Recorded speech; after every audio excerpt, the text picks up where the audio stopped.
Hello दोस्तों, आपका स्वागत है। देखिए, आज हम आपको पढ़ाने वाले हैं। क्या पढ़ाएंगे आपको जानते हैं? आपको हम आज पढ़ाने वाले हैं सर्वे सेकंड आपको पढ़ाएंगे। और उसमें जो है कि आप सभी को इस समय डिप्लोमा का जो है पॉलिटेक्निक का एग्जाम जो है उसमें जो पेपर से डेट शीट आ गई है। आप लोग अच्छे से तैयारी करिए और जो इंपॉर्टेंट क्वेश्चन आपको दिया जा रहा है इस चैनल के माध्यम से आप इसको देखिए।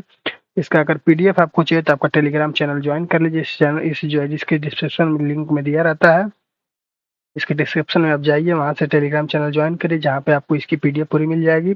और आप इसको अच्छे से देखिए और बढ़िया से तैयारी अपनी करिए और अच्छे से अच्छे पेपर दिए ताकि आप इसमें बैक ना लगे आपका और अच्छे से अच्छे नंबर आपको मिलता जाए। ठीक है। और आज हम शुरू करने जा रहे हैं। क्या शुरू करेंगे? आपका कंटूर कंटूर वाला पहला क्वेश्चन आपका शुरू करेंगे। और ये सेकंड सर्वे का है। ये 5वें सेमेस्टर में सिविल सिविल इंजीनियरिंग पढ़ाया जाता है ये पॉलिटेक्निक में। ठीक है। तो इसमें पहला क्वेश्चन आप देखेंगे। पहला क्वेश्चन आपका क्या है? आपका पहला क्वेश्चन दिया हुआ है इसमें कि कंटूर कंटूर लाइन और कंटूर इंटरवल और कंटूर मैप को परिभाषित कीजिए। किसको परिभाषित करना है? पहले कंटूर लाइन, दूसरा कंटूर इंटरवल, तीसरा आपका क्या है? कंटूर मैप को परिभाषित कीजिए। कंटूर मैप को तैयार करने का उद्देश्य बताइए। इतना क्वेश्चन अगर आपको दिया रहता है तो आप पहले उसको क्या करेंगे? पहले आप कंटूर लाइन को हिंदी में बोलते हैं समुच्च रेखा, समुच्च रेखा बोलते हैं। पहले उसका क्या करेंगे? समुच्च, पहला हेडिंग इसको डालेंगे, समुच्च रेखा डालेंगे। ठीक है। अब समुच्च रेखा के बारे में आप कुछ लाइन पॉइंट लिखेंगे। समुच्च रेखा वैसे पढ़ाया भी गया हो कॉलेज वगैरह में, आपको बताया जाता है क्या है कंटूर लाइन किसे बोलते हैं, कंटूर रेखा किसे बोलते हैं। देखिए इसमें क्या लिखा है। समुच्च रेखा एक घुमावदार रेखा होती है जो मानचित्र या सतह पर उन बिंदुओं को जोड़ती है। मानचित्र या सतह पर कहने का मतलब किसी मानचित्र पे सतह पे उन बिंदुओं को जोड़ती है। ऐसे बिंदुओं को जोड़ती है जिनका किसी विशेष गुण या समान, जिसका विशेष गुण का मतलब क्या होता है? उनकी ऊंचाई जो है कि सबकी समान होगी तो उसको आपस में जोड़ेंगे तो एक कंटूर लाइन बनेगी। समझ रहे हैं? तो उसी कंटूर रेखा बोलते हैं उसका। ठीक है। जिनका विशेष जो है किसी विशेष गुण का मान समान होता है या मानचित्र का निर्माण और भूगोल में समुच्च रेखाओं का उपयोग दो आयामी विमान पर ऊंचाई स्थलाकृति यानी आयामी विमान पर ऊंचाई स्थलाकृति। स्थलाकृति के बारे क्या जानते हैं? क्या स्थलाकृति का मतलब होता है? जिसे टोपोग्राफिकल जिसको बोलते हैं।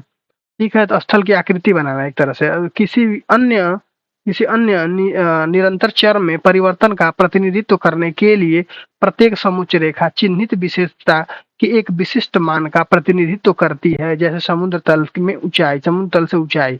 अगर आप इसको साधारण भाषा में समझना चाहते हैं, इसको साधारण भाषा में इसको क्या बोलते हैं, तो आप इसको ये भी बोल सकते हैं कि किसी भी फील्ड की क्या है? किसी भी फील्ड की एक समान यानी एक समान जो एक समान ऊंचाई वाले बिंदुओं को मिलाने वाली रेखा को क्या बोलते हैं? एक समान जो अगर इसकी समान ऊंचाई होगी, अगर इसको आपस में मिलाने वाली रेखा को क्या बोलेंगे? समुच्च रेखा बोलेंगे। समुच्च रेखा एक समान ऊंचाई वाले बिंदुओं को ऐसे भी एक करके आप अपने मन से भी इसको लिख सकते हैं। समझ रहे हैं?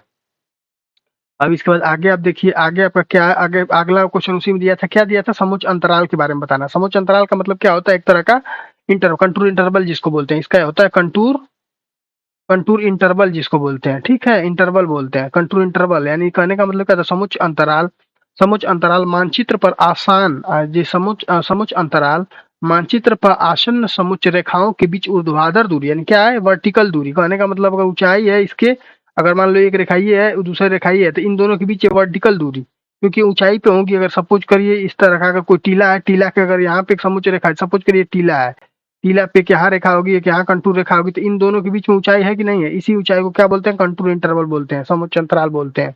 ठीक है। इन्हीं इंटरवल को क्या बोलते हैं? समुच्च अंतराल बोलते हैं। फिर भी इसके बारे में आप पढ़िए, देखिए क्या कह रहा है ये दिखा रहा है कि यह विशेषता में परिवर्तन उदाहरण के लिए क्या ऊंचाई का प्रतिनिधित्व करता है जिसे प्रत्येक समुच्च रेखा दर्शाती है। क्या करती है? प्रत्येक समुच्च रेखा दर्शाती है। उदाहरण के लिए यदि किसी मानचित्र में ऊंचाई के लिए समुच्च अंतराल 10 मीटर रखा जाता है तो प्रत्येक समुच्च रेखा पिछली समुच्च रेखा से ऊंचाई 10 मीटर की वृद्धि या कमी करके प्रतिनिधित्व करती है। कहने का मतलब ये है कि अगर कोई समुच्च रेखा बना रहे हैं, मान लीजिए अगर टीले का समुच्च रेखा इसे बना रहे थे, यहाँ पे समुच्च रेखा यहाँ पे हो गई ऊंचाई, अगले की एक ऊंचाई होगी, इसके नीचे वाले की ऊंचाई होगी, उसी तरह करके तो इनके बीच की, जैसे इनके बीच का मतलब समझ रहे हैं, जैसे इनके जो है कि इनके ये वर्टिकल इंटरवल देख रहे हैं, ये इनके इनके बीच की जो रेखा खींची गई है वर्टिकल, इनकी ऊंचाई एक समान रखेगा। 10 मीटर रख रहे हैं तो 10 मीटर रखेंगे, 20 मीटर रख रहे हैं तो 20 मीटर रखेंगे। जो भी अंतराल रखेंगे वो एक समान रखेंगे। समझ पा रहे हैं? कहने का मतलब ये है कि जो भी अंतराल रखेंगे वो एक समान रखेंगे। ठीक है। अगला टॉपिक देखिए। अगला इसमें आपका पूछा था समुच्च मैप क्या होता है। समुच्च मैप पूछा था ना, समुच्च मैप क्या होता है तो उसके बारे में देखिए। एक समुच्च मानचित्र जिसे जो है स्थलाकृति मानचित्र या बस एक समुच्च योजना के रूप में भी जाना जाता है। एक सपाट सतह पर एक परिदृश्य की स्थलाकृति या निरंतर विशेषता ऊंचाई, जैसे ऊंचाई हो गया, तापमान हो गया, जनसंख्या घनत्व हो गया, कि विवरण के ग्राफिकल और प्रतिनिधित्व है, जिसे समुच्च मानचित्र बोलते हैं। जिसे क्या बोलते हैं? समुच्च मानचित्र, जिसे समुच्च मानचित्र बोलते हैं। ठीक है, जिसे समुच्च मानचित्र बोलते हैं। और इसको कैसे दिखाते हैं? देखिए, दर्शाए जा रहे गुणों में भिन्नता को दर्शाने के लिए समुच्च रेखाओं का उपयोग करते हैं।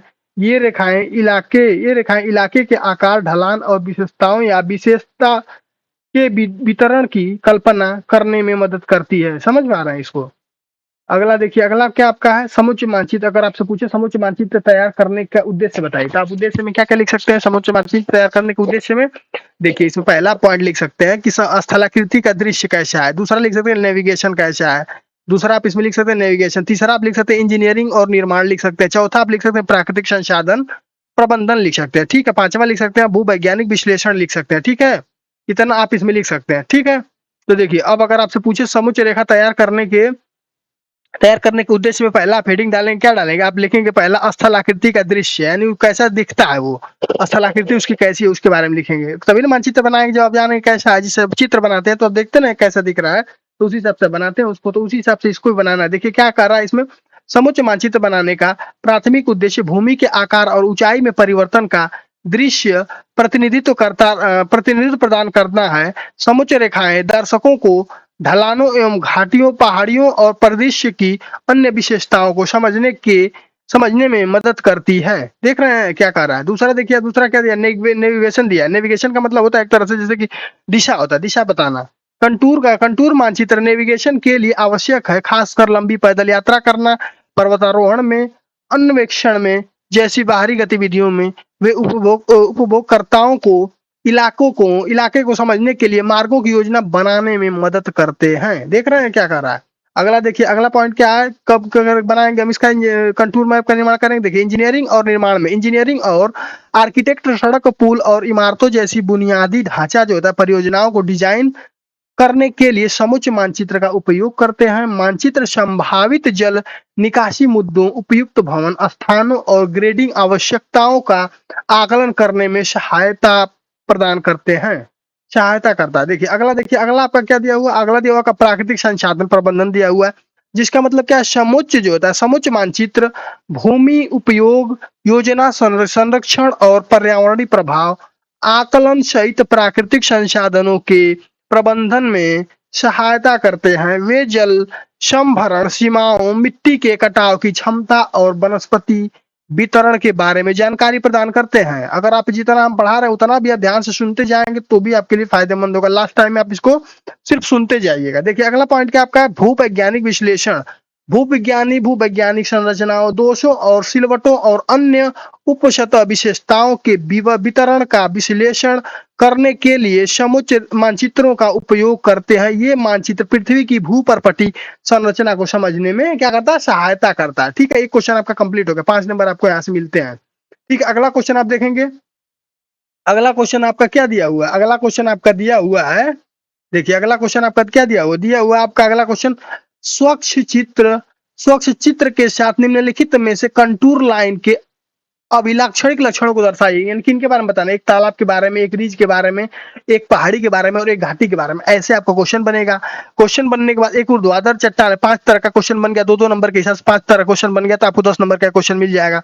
समझ पा रहे? तो आप इसमें पहला आपको तालाब दिखाना है। देखिए तालाब का क्या है, देखिए तालाब के बारे में अगर बताना है, पहला पॉइंट तालाब है। तालाब देखिए, तालाब क्या है? तालाब जैसे होता है ना, तालाब ये होता है, इस तरह का तालाब होता है। ठीक, अंदर गहरा होता है, उसके ऊपर ये होता है, उसके ऊपर ऐसे ऐसे कंटूर लाइन ऊपर बढ़ता हुआ चला जाएगा।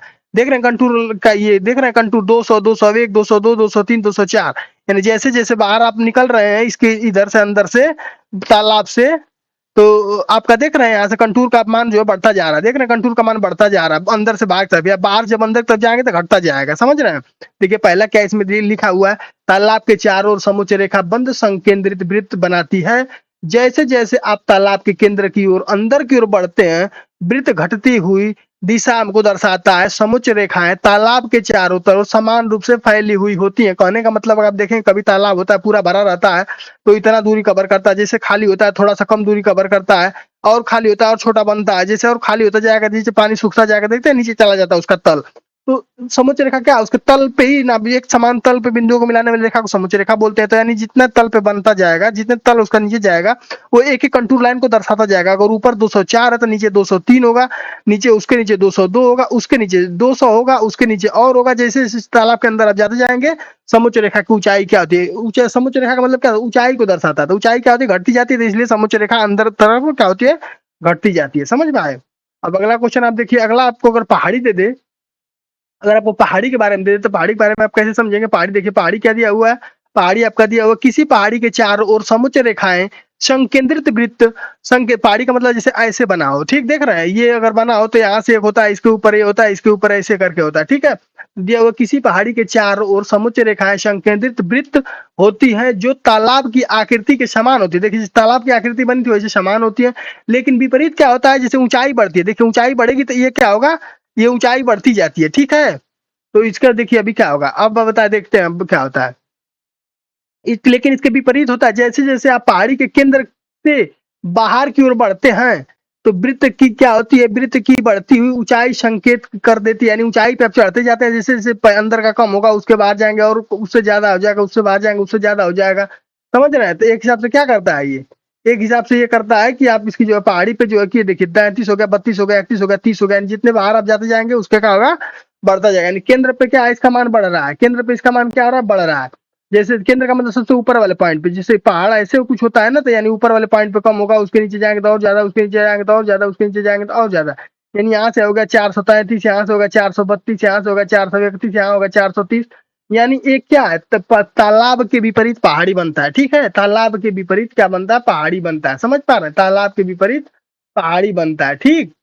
तालाब के विपरीत आपका पहाड़ी बनता है। देखिए अगला क्वेश्चन आप देखिए, अगला इसी में दिया था आपका, रिज के बारे में बता रहे हैं। देखिए तीसरा पॉइंट रिज के बारे में।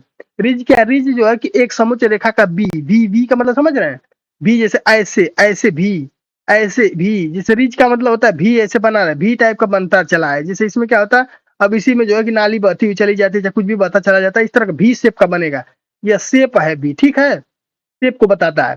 तो आप बताएंगे एक रीज के समान समुच्चय रेखाएं भी आकार की बनी होती है, जो दोनों तरफ की ढलान की ओर इशारा करती हैं। वो भी आकार रीज के केंद्र की ओर अधिक ऊंचाई और किनारों पर कम ऊंचाई दर्शाता है। समुच्चय रेखाएं एक तरफ से दूसरे तरफ या दूसरी तरफ से एक दूसरे के करीब होती हैं, या भीत की तरफ हो दिखता है डायग्राम उसका, ठीक है जी। देखिए भी की तरफ दिख रहा है ना, ये डायग्राम आपको दिख रहा होगा। देखिए इसमें आपका डायग्राम यहाँ पे दिख रहा होगा, देख रहे हैं भी की तरह दिख रहा है ना, ये डायग्राम देख रहे हैं, भी की तरह दिख रहा है।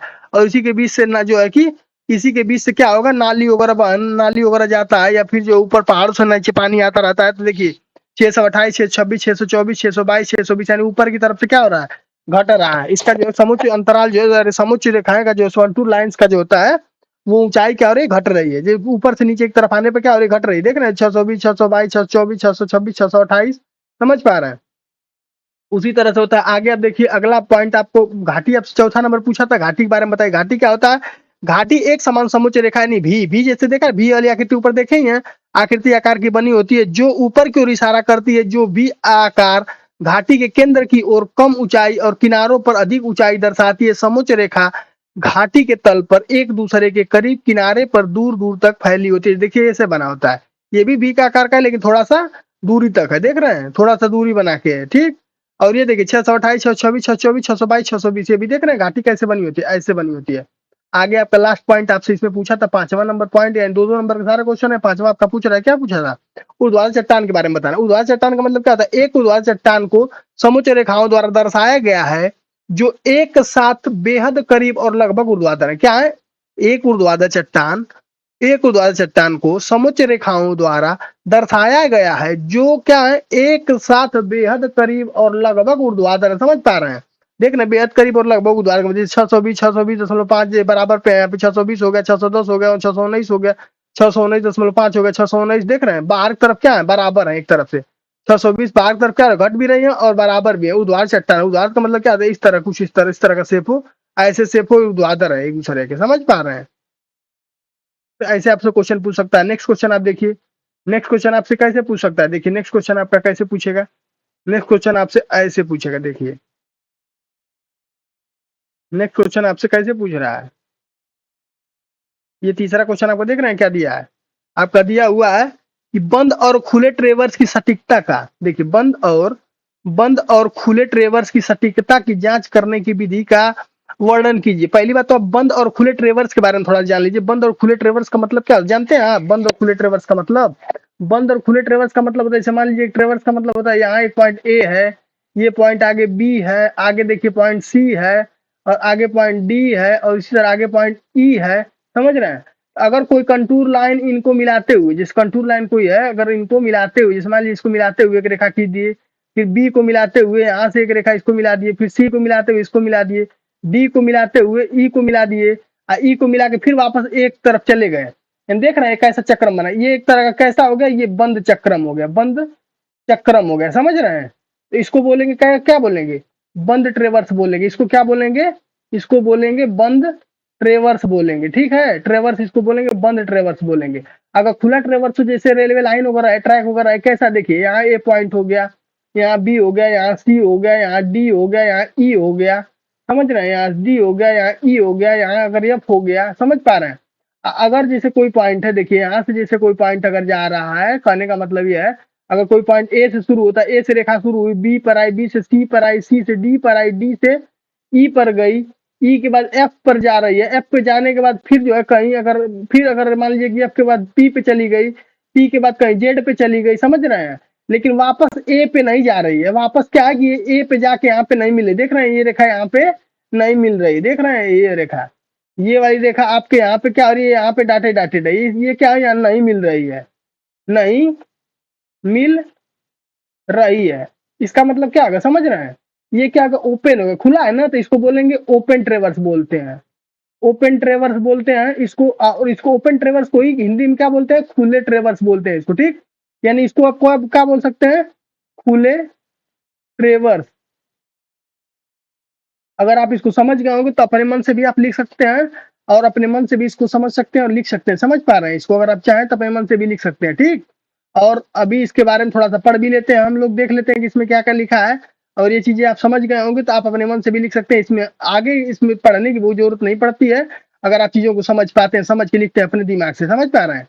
तो इसमें हम अभी आपको दिखाएंगे कि इसमें लिखा क्या क्या है, उसके बारे में भी पढ़ लेते हैं, ताकि आप इसको ध्यान से सुन लेंगे भी तो आपको ये फायदा करेगा। ठीक है, और आपको तुरंत एग्जाम टाइम में रिकॉल हो जाएगा। देखिए बंद ट्रेवर्स के बारे में क्या लिखा है?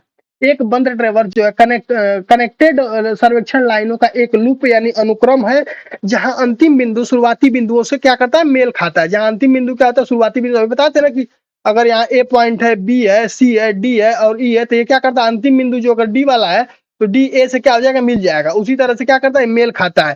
किसी बंद ट्रेवर्स की सटीकता की जांच करने का प्राथमिक उद्देश्य यह सत्यापित करना है कि माप और गणना सटीक रूप से आयोजित की गई है या नहीं। कई विधियां का उपयोग इसमें किया जाता है। देखिए अब इसको बंद ट्रेवर्स के बारे में कई विधि का नाम है, और मोस्ट इंपॉर्टेंट ये विधि है, ये आगे एग्जाम में भी आपका काम करता है। यहाँ तो काम ही कर रहा है, लेकिन आगे एग्जाम में भविष्य में अगर आप कभी इंजीनियर बनने का फिराक में है चाहे कुछ भी, तो उसमें भी ये काम करेगा। उसका नाम क्या? बाउडिच नियम। बाउडिच नियम क्या है? वो बंद ट्रेवर्स की जांच के लिए बताया जाता है। इस विधि का कोण जो है, देखिए इसमें क्या लिखा जाता है? इस विधि में कोणीय मिस कलेक्टर यानी जो उसका कोण है उसमें एंगल मापा जाता है। ठीक है, कोणीय मिस कलेक्टर की गणना शामिल है, जो कि ट्रेवर्स के देखे गए और गणना किए गए आंतरिक कोणों के बीच का अंतर है। क्या है? ट्रेवर्स के देखे गए आंतरिक कोणों का, जैसे ट्रेवर्स बना, अब इनके इनके बीच का एंगल, इनके इनके बीच का एंगल, इनके इनके बीच का एंगल, सबके बीच का आंतरिक कोणों का क्या है? ये आंतरिक कोणों के बीच का अंतर है। एक बंद ट्रेवर्स के लिए कोणों का योग कितना होना चाहिए? 360 डिग्री होना चाहिए। ठीक है, ये नियम इसमें फॉलो करना चाहिए। अगला देखिए, अब दूसरा नियम क्या इसमें लगता है? इसमें कंपास का नियम लगता है। कंपास नियम क्या कहता है? बाउडुच नियम के समान यह विधि भी कोणीय विसंगति की जांच करती है, यानी कुल मिला के बंद ट्रेवर्स में क्या कोण का मापन करते हैं। कहने का मतलब यह है, हालांकि कोणों को समायोजित करने के बजाय विसंगति को दूर करने के लिए रैखिक माप को समायोजित किया जाता है। समझ पा रहे हैं? कहने का मतलब यह है कि रैखिक माप यानी दूरी वाले माप को देखेंगे, ऐसे ऐसे जो है दूरी, अगर उससे नहीं होगा तो एंगल भी देखेंगे, 90 है, 30 है, 60 है, क्या एंगल है, उसी हिसाब से एंगल चेक करेंगे। ठीक है, अब अगला नियम इसमें देखिए, अगला क्या है? अगला नियम आपका है ट्रांजिट नियम। ट्रांजिट नियम 3 इसमें नियम हो गया। पहला आपका हो गया बाउडिच नियम, दूसरा हो गया कंपास का, पहला बाउडिच हो गया, दूसरा कंपास हो गया, बीसीटी नियम। अगर आपसे पूछे कोई ट्रेवर्स के लिए कौन सा नियम आप अप्लाई करते हैं, तो आप बोलेंगे बीसीटी नियम अप्लाई करते हैं। बीसीटी नियम लगा देंगे तो उसमें जो है कि ट्रेवर्स की जो है कि जो भी दूरी होगी, उसमें जो भी त्रुटि होगी उसको दूर कर सकते हैं हम। अब इसमें तीसरा नियम देखिए, ट्रांजिट नियम क्या है। ट्रांजिट नियम क्या कहता है, यह विधि ट्रेवर्स को बंद करने के लिए दोनों कोणों और रैखिक मापों को समायोजित करके बाउडिच और कंपास दोनों नियमों को जोड़ती है। यानी ट्रांजिट नियम क्या करता है, इन दोनों को बी और सी वाले नियम को, यानी बाउडिच नियम प्लस कंपास वाले नियम को जोड़ के कौन सा नियम बनता है, आपका बनता है ट्रांजिट नियम। समझ पा रहे हैं, बी और सी वाले नियम को जोड़ के कौन सा नियम बनता है, ट्रांजिट नियम। इन तीनों के नियमों के बारे में आप पढ़ लिए। अब अगला इसमें दिया था ओपन ट्रेवर्स के बारे में बताना था। ओपन ट्रेवर्स क्या था, ओपन ट्रेवर्स आपको बताया जिसको खुला होता है, जो कि लास्ट वाला पॉइंट अगर ए से अगर ई वाला पॉइंट है ये आपस में नहीं जुड़ता है तो उसको क्या बोलते हैं, नहीं जुड़ेगा तो उसको क्या बोलेंगे, ओपन ट्रेवर्स बोलेंगे। अगर आप इसको अपनी भाषा में लिखना चाहें तो अभी लिख सकते हैं कि ये जुड़ता नहीं है पॉइंट, ठीक है। आप इसमें देखिए अगला, इसमें क्या दिया ओपन ट्रेवर्स में, एक खुला ट्रेवर्स एक बंद लूप नहीं बनाता है। एक खुला ट्रेवर्स एक बंद लूप नहीं बनाता है और इसमें परस्पर जुड़ी लाइनों की एक श्रृंखला शामिल होती है, जो कि शुरुआती बिंदुओं पर वापस नहीं आती है। जो भी बोले हैं कि ए से अगर कोई पॉइंट ई तक है तो ई वाला यहीं रुक जाएगा, ए वाला यहीं है, बाकी बी सी डी ये सब यहीं रहेंगे, बी सी डी ई तक जाकर रुक जाएंगे, इसे बीच में नहीं मिलेगा। इसी को बात को बोलते हैं, ठीक है। और खुले ट्रेवर्स में प्राथमिक चुनौतियों क्लोजर की कमी है, इसलिए तरीकों का उद्देश्य संभावित त्रुटियों की पहचान करना और डेटा की विश्वसनीयता का आकलन करना होता है। समझ पा रहे हैं आप। इसमें आगे देखिए परिशुद्धता की इसकी जांच कैसे करेंगे और क्या क्या करेंगे इसमें। इसमें करेंगे पहला, इसमें परिशुद्धता की जांच कैसे करते हैं, यानी इसकी त्रुटि जो होगी उसकी जांच कैसे करेंगे। एक ही रेखा या कोण के बार बार माप की तुलना करके सुनिश्चित कर लेंगे कि माप सटीक है कि नहीं। यानी क्या करेंगे, रेखा पर जो भी कोण बन रहे हैं उसको मापेंगे, बार बार नाप के देखेंगे कि सही है कोण बन रहा है कि नहीं बन रहा है। पहला ये होगा परिशुद्धता की जांच में। दूसरा आप इसमें लिखेंगे सापेक्ष समान त्रुटि लिखेंगे। तो सापेक्ष समान त्रुटि का मतलब क्या था, सापेक्ष समान त्रुटि की गणना करेंगे जो कि प्रारंभिक बिंदुओं से अंतिम बिंदुओं तक रैखिक माप और ट्रेवर्स को बंद करने वाले रैखिक माप के बीच की विसंगति बताइए। यानी उसके बीच में अंतर क्या है, जो बंद हो रहा है उसके और जो कि प्रारंभिक बिंदु अंतिम बिंदु से नहीं होता, ए का अगर ई से मिल जाना तो इनके बीच में जो है कि बिंदुओं को जो विसंगति बताने कितना अंतर आ रहा है उसमें, समझ रहे हैं। उसी हिसाब से होता है। अगला पॉइंट देखिए, और इस क्वेश्चन का लास्ट पॉइंट है ये। इसी तरह करके आपको हेडिंग बना बना क्वेश्चनों को लिखना है। देखिए इसमें क्या लिखना है, नियंत्रण बिंदुओं पर जांच करना है। नियंत्रण बिंदु कैसे जांच करेंगे, देखिए ट्रेवर्स की सटीकता को सत्यापित करने के लिए ज्ञात निर्देशांक या ऊंचाई वाले नियंत्रित बिंदुओं का उपयोग करके देखे गए और ज्ञात निर्देशांकों का उन्नयन कोण के बीच का अंतर त्रुटि की पहचान करने में मदद करता है। समझ पा रहे हैं, त्रुटि की पहचान करने में मदद करता है। इस तरह से आप क्वेश्चन को लिखते जाएंगे और समझते जाएंगे, समझ रहे हैं। अब अगला क्वेश्चन आप देखिए, अगला क्वेश्चन आपका है, अगला क्वेश्चन आपका देखिए क्या दिया, थियोडोलाइट की देखिए, थियोडोलाइट के बारे में आ गया क्वेश्चन। थियोडोलाइट की मूलभूत रेखाएं क्या हैं और उनके बीच क्या संबंध होने चाहिए। देखिए दिया है ना, थियोडोलाइट की मूलभूत रेखाएं क्या हैं और उनके बीच क्या संबंध होने चाहिए, इतना दिया आपको। अब आप इसमें क्या करेंगे, थियोडोलाइट की मूलभूत रेखाएं क्या हैं, उनके बीच क्या क्या संबंध होने चाहिए। अब आप उसमें आंसर में सीधा आंसर डालेंगे और देखिए थियोडोलाइट की मूलभूत रेखाएं हैं, यानी कौन कौन सी रेखाएं, उनमें संबंध कैसा है, रेखा और उसके संबंध, ठीक है। देखिए तो थियोडोलाइट में, जैसे थियोडोलाइट होता है, थियोडोलाइट इस तरह करके वर्टिकल करके इस तरह से वर्टिकल सर्कल पे ऐसे करके बना होता है ना, अभी थियोडोलाइट आपको दिखाएंगे और उसके बारे में उसके बताएंगे, अभी समझ में आएगा, आपको आ जाएगा, ठीक है। और इसमें आपको पहले अभी पढ़ लेते हैं थोड़ा सा, भी बताते हैं क्या उसमें करना है। अब अगर आप साधारण भाषा में लिख रहे हैं, देखिए थियोडोलाइट क्या है, एक थियोडोलाइट के मूल अक्ष रेखाएं यानी मूल रेखाएं निम्न होती है, ऊर्ध्वाधर की उपकरण की कार्य प्रणाली को समझने के लिए इन आधारभूत अक्षों को जानना जरूरी है। ध्यान रहे कि ये सभी रेखाएं अक्ष पर काल्पनिक हैं, होती नहीं है, मतलब कल्पना की जाती है। कैसे कैसे कल्पना की जाती है, ये रेखाएं आपको देखिए इतनी रेखाएं होती हैं क्यों, थियोडोलाइट में कितनी रेखाएं होती है, इतनी होती है। पहला क्या था, ऊर्ध्वाधर अक्ष रेखाएं, दूसरा होता है क्षैतिज अक्ष रेखाएं। क्षैतिज अक्ष से टूनियन भी कहते हैं, इसे टूनियन या आड़ी से ट्रांसवर्स भी अक्ष भी कहते हैं। क्षैतिज हॉरिजॉन्टल एंगल क्या बोलते हैं, इसको टूनियन एंगल, टूनियन एक्सिस बोलते हैं।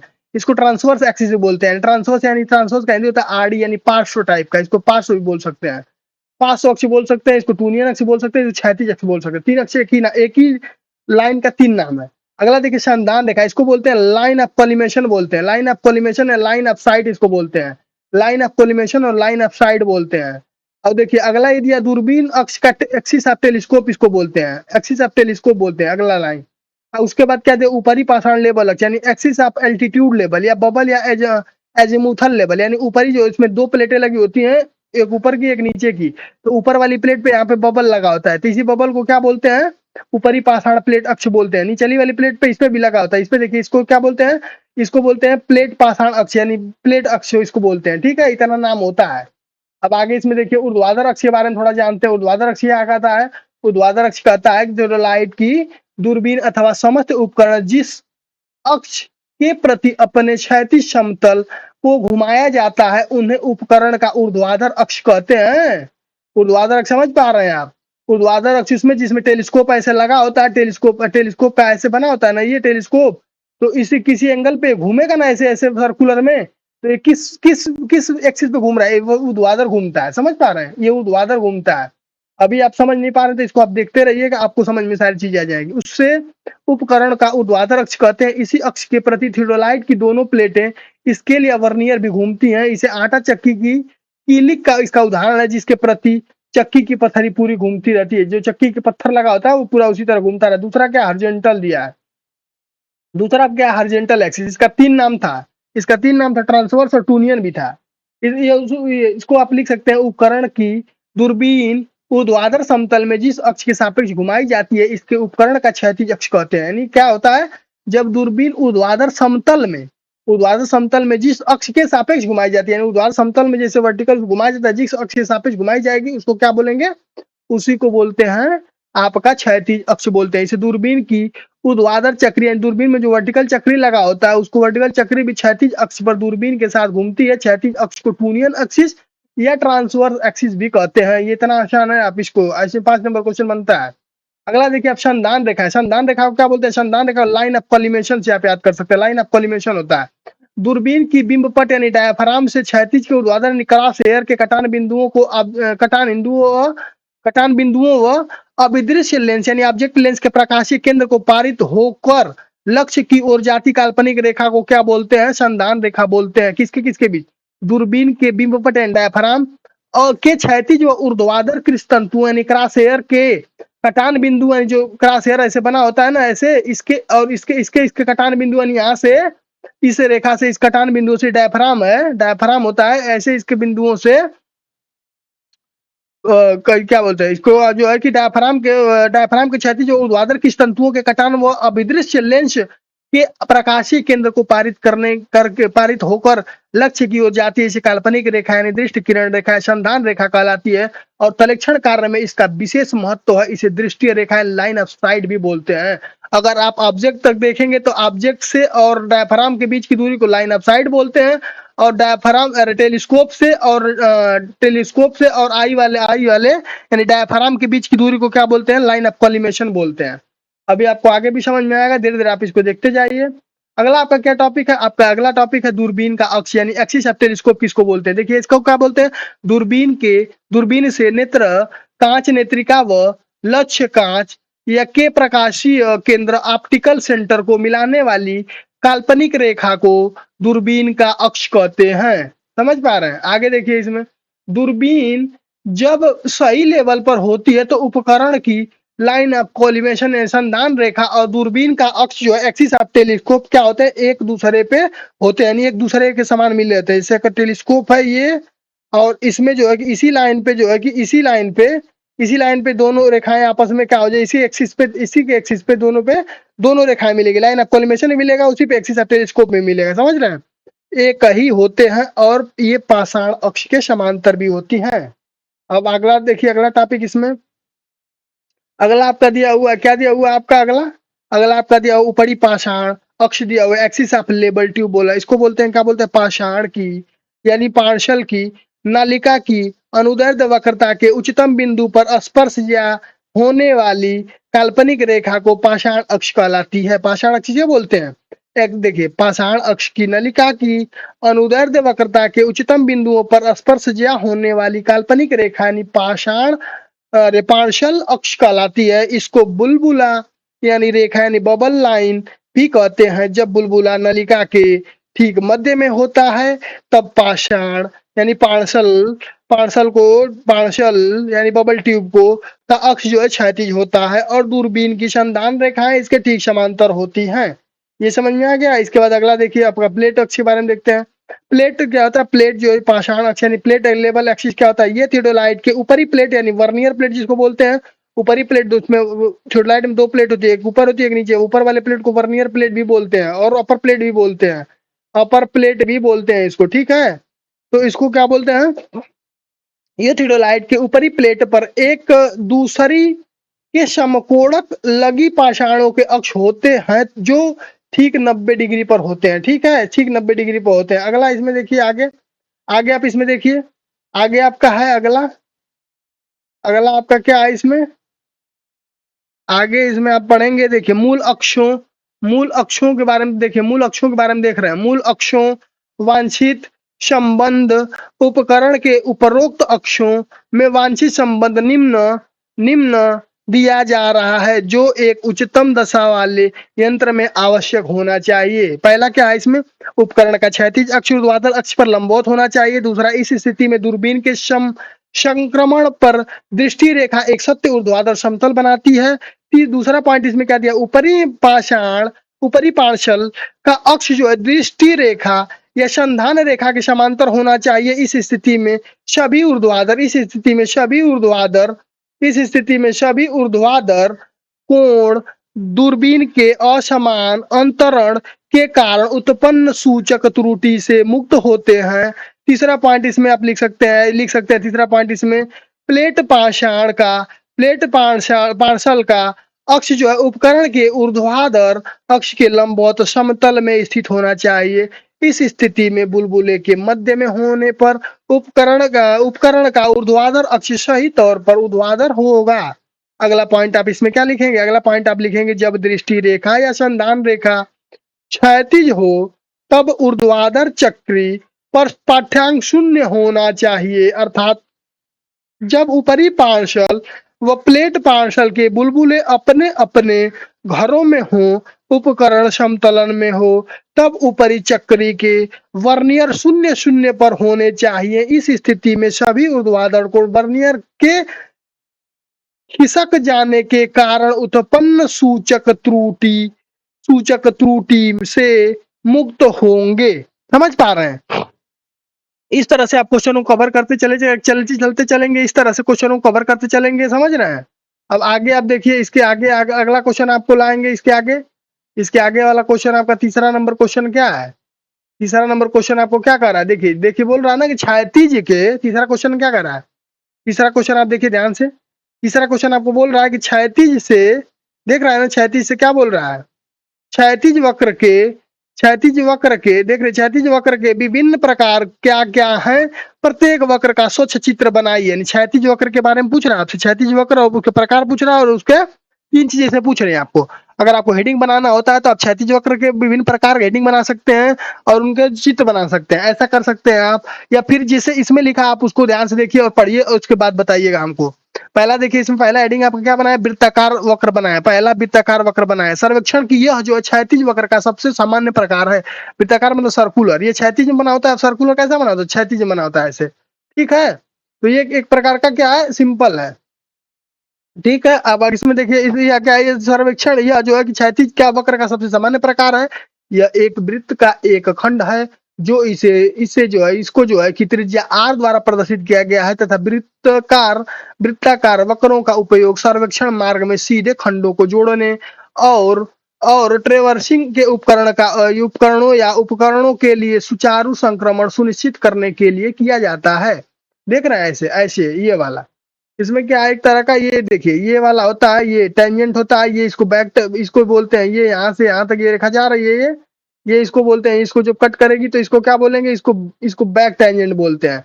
ये इधर से इसको सामने से जाएगी ये रेखा, ये आपस में जा कट करती है इसको क्या बोलते हैं? इसको फॉरवर्ड टेंजेंट बोलते हैं। इसको पीटी से करते हैं, इसको पीसी से दिखाते हैं। और यहाँ जो मिलेगी इसको आई एंगल होता है, इसमें इसको दिखाते हैं। जो इधर से थीटा एंगल होता है या थीटा होता है, ये समझ रहे हैं? एंगल यहाँ से ये आर्क होता है, आर्क लगा इसमें, ठीक है। ये मिड ऑर्डिनेट हो गया, यहाँ से लंबी सबसे बड़ी जीवा हो गई ये इसकी पूरी रेडियस हो गई। यहाँ से ये वाली रेडियस हो गई, ये रेडियस है यहाँ से, ये आर रेडियस है, ये ऐसे ऐसे रेडियस बनी होती है, ठीक है।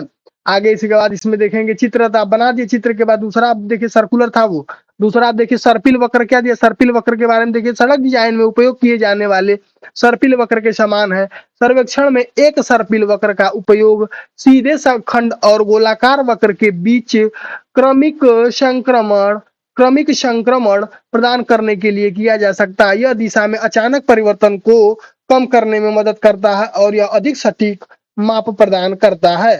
सर्पिलर वाला हो गया। अब अगला देखिए, आगे इसमें फिर वही फिगर देखिए, सर्पिलर वाला कैसा फिगर बना हुआ है। सर्पिलर का फिगर ये बना वो देख रहे हैं, ये इस यहाँ से पहले एक कर्व, यहाँ से एक कर्व बना, देखिए ध्यान से, ये कर्व यहाँ से ऐसे कर्व बना, ये कर्व बना यहाँ से। अब इसके बाद अलग अलग देखिए रेडियस, ये यहाँ से ये रेडियस हो गई, फिर इसके बाद रेडियस ये बना, आर आर रेडियस पे अलग अलग अलग अलग देखिए, यहाँ से टेंजेंट अलग, इसका टेंजेंट अलग, सबका टेंजेंट अलग अलग है। ये क्या है, ये टेंजेंट अलग, यहाँ से इसको मिला दे रहे हैं, इसको मिला दे रहे हैं। देखिए ये लॉन्ग टेंजेंट हो गया, यहाँ स्पाइरल हो गया, ऑब्सेसिटी हो गया, शॉर्ट कर्व हो गया, सिंपल कर्व हो गया, यानी दो कर्व इसमें मिलके बनाए गए। इसमें एक कर्व यहाँ से ये बना है और इसके बाद एक कर्व यहाँ से ये बन गया, यहाँ से ये कर्व बन गया, समझ पा रहे थे। इसी तरह करके इसमें कई कर्व बने हैं, ठीक है, इसको सर्पिलाकार बोलते हैं। आगे देखिए, आगे आपका आता है, क्या आता है आपका, संक्रमण आता है। संक्रमण के बारे में आप थोड़ा देखेंगे, संक्रमण आपका आएगा तो संक्रमण के बारे में क्या देखेंगे, संक्रमण आपका आगे देखिए, संक्रमण तीसरा पॉइंट आपका संक्रमण है। संक्रमण क्या होता है, संक्रमण वक्र एक प्रकार का वक्र है जिसका उपयोग धीरे धीरे खंड में सरखंड से गोलाकार वक्र या इसके विपरीत संक्रमण करने के लिए किया जाता है। इसे दिशा में अचानक परिवर्तन को कम करने और सर्वेक्षण उपकरणों की सुचारू आवाजाही की सुविधा के लिए डिजाइन किया जा सकता है। देखिए इस तरह करके ये ए ही करके है, ये यहाँ तक, और ए बी वन करके यहाँ तक है, अलग अलग देख रहे हैं इसमें अलग अलग। तो इसमें क्या था, इसमें जो था टर्मिटिंग पॉइंट होता है, इसमें पॉइंट आरसी होता है, ये भी हो गया। ये सब देख रहे हैं इस तरह करके इसमें संक्रमण ट्रांजिट कर्व इसको बनाते हैं, ट्रांजिट कर्व इस तरह से बनता है। अगला के देखिए आप संयुक्त कर्व देखिए, संयुक्त कर्व जिसे कंबाइंड वक्र बोलते हैं, कंबाइंड कर्व बोलते हैं। कंबाइंड कर्व क्या मतलब क्या होता है, सर्वेक्षण के विभिन्न त्रिज्या, यानी विभिन्न त्रिज्या मतलब एक त्रिज्या अलग, एक त्रिज्या से कहने का मतलब ये वक्र हो गया, यहाँ से एक त्रिज्या इसकी, दूसरे वाले एक त्रिज्या यहाँ से, तीसरे वाले एक त्रिज्या यहाँ से, समझ रहे हैं, इसका R1, इसका R2, इसका R3, यानी विभिन्न त्रिज्या वाले, इसका मतलब होता है विभिन्न त्रिज्या वाले, ठीक है, विभिन्न त्रिज्या वाले। पढ़िए आप, इसमें समझ में आपको आ जाएगा धीरे धीरे। देखिए इसमें क्या लिखा है, सर्वेक्षण के विभिन्न त्रिज्याओं और केंद्रों वाले दो या दो से अधिक वृत्ताकार वक्रों को मिलाकर एक वक्र बनाया जा सकता है।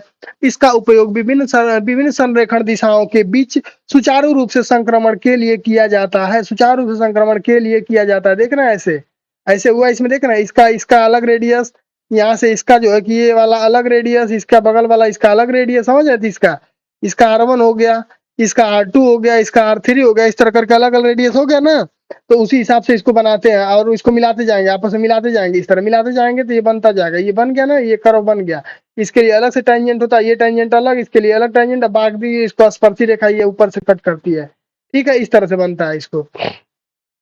आगे देखिए आपको क्या दिया है, रिवर्स कर्व दिया। रिवर्स कर्व का मतलब अपोजिट कर्व, यानी कुछ इस तरह का बनेगा। जैसे मान लीजिए इधर से कोई चीज आ रहा है, ये ऐसे बन गया, समझ रहे थे, एक कर्व इधर से बना, एक कर्व इस एरिया से बना, ऐसे ऐसे करके एक कर्व बना इधर से और दूसरा कर्व इधर से बना, ये आर रेडियस यहाँ से बना, एक R1 इधर से बना, समझ रहे थे। यानी ये इसको जो है कि इससे ये रेखा बनाएगा ये, और इसके बाद ये रिवर्स का मतलब होता है अपोजिट, यानी ऐसे एस टाइप का, इधर से भी बना और इधर से भी बना, इसको अपोजिट होता है। रिवर्स का मतलब होता है अपोजिट, ठीक है। अब इसके बारे में आप देखिए, अभी इसमें बना भी है, इसको पढ़िए थोड़ा सा।